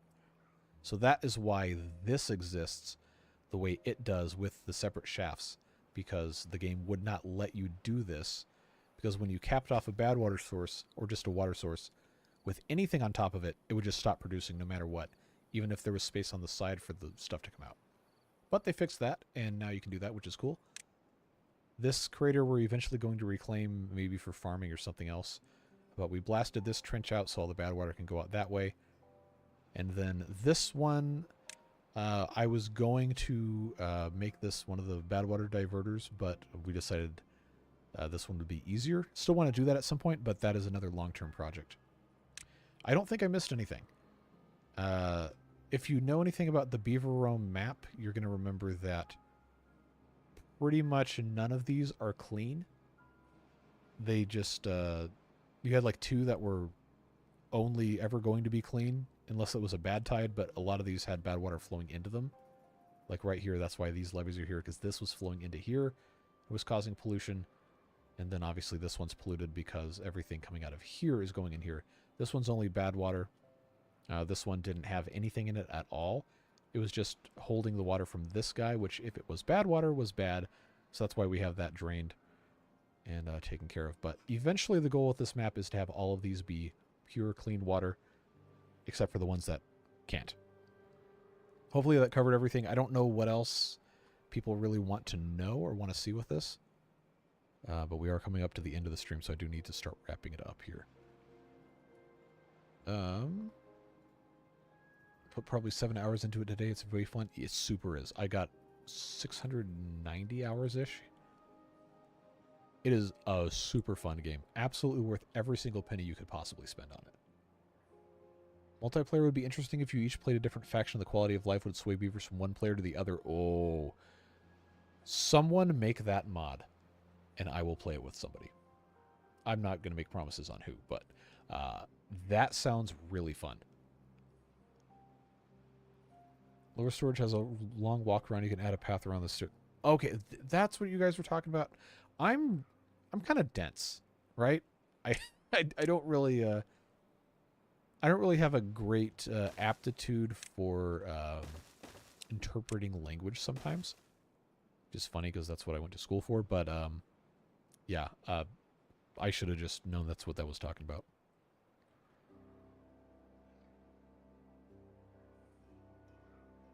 Don't forget to make another extract machine. Yes, that will be next time.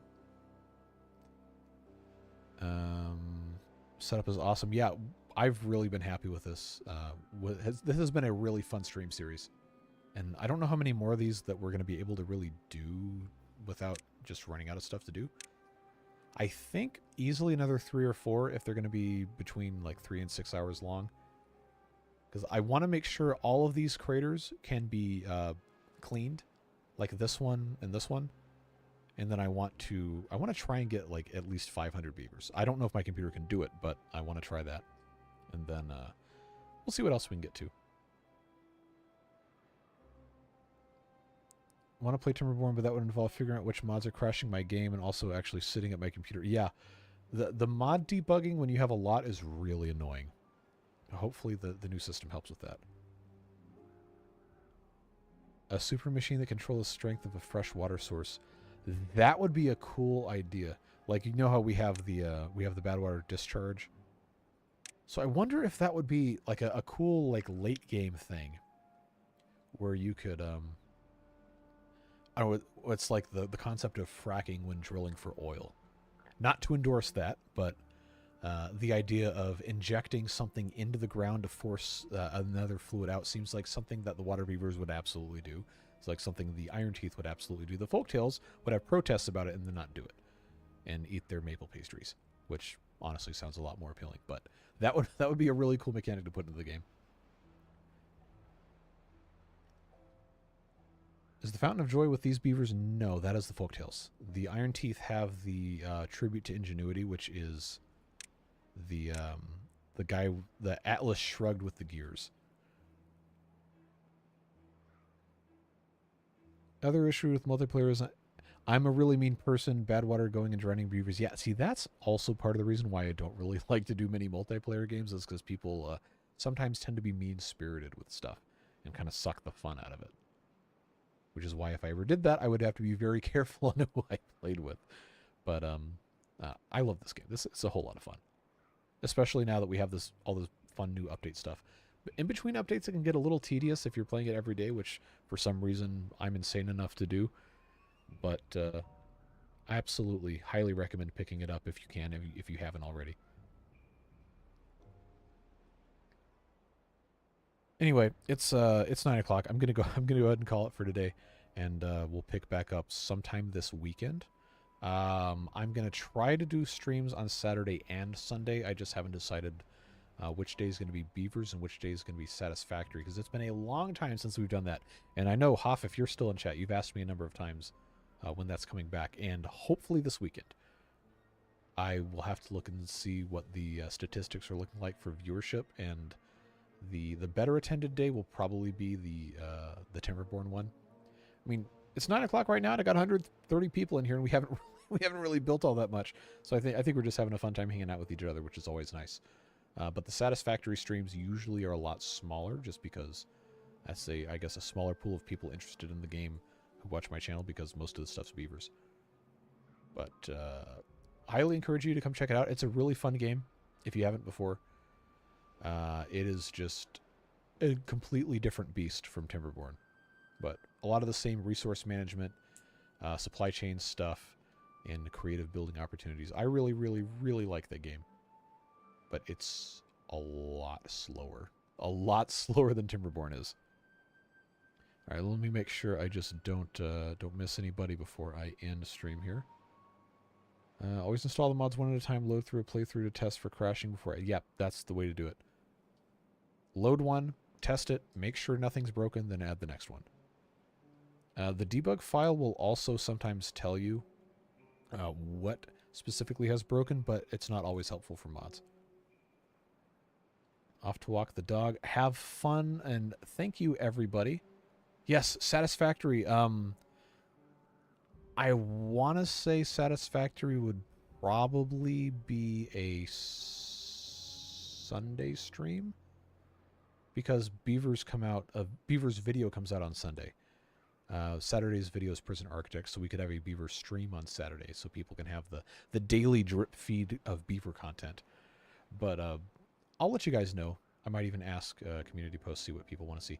But I really am looking forward to getting back into that. It's so much fun, and we're in not like in-game in Satisfactory, because we haven't gotten into nuclear stuff yet, but we are in the last tier at the very least. We have access to that.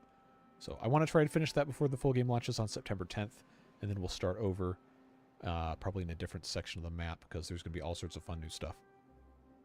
Jump on the Crust bandwagon. I am not familiar. Is that a game? Send me something on Discord about that. Not private message, because they get buried, and then I feel bad because I can't respond because I got a billion of those things. But tag me in the Discord with the link to what that is. If you have the friends, I got friends that play Satisfactory. That's actually one of the first things I did on stream was play with friends. I don't know if any of them are watching this, but yeah, I've played with a couple people. Can't make the Saturday stream, but Satisfactory is my favorite stream. Well, I am glad. Well, we've talked about this, but I'm glad you like those. So, tentatively, since we're all here, tentatively we'll do probably, I want to say like maybe 1 o'clock Eastern. It's either going to be noon or 1 o'clock, depending on whether and how hot it is. If the upstairs of my house is too hot, then I'll have to push it later. But tentatively, look for possibly a 1 p.m. start time Saturday and Sunday. Satisfactory on Sunday, Beavers on Saturday. We'll see. If not, then I'll push it to the evening, because that seems to be more people can attend for those anyway. But anyway, if not, the VODs will be here, and you can watch and be bewildered with nothing happening on screen and me just reading 10,000 chat messages for 3 hours.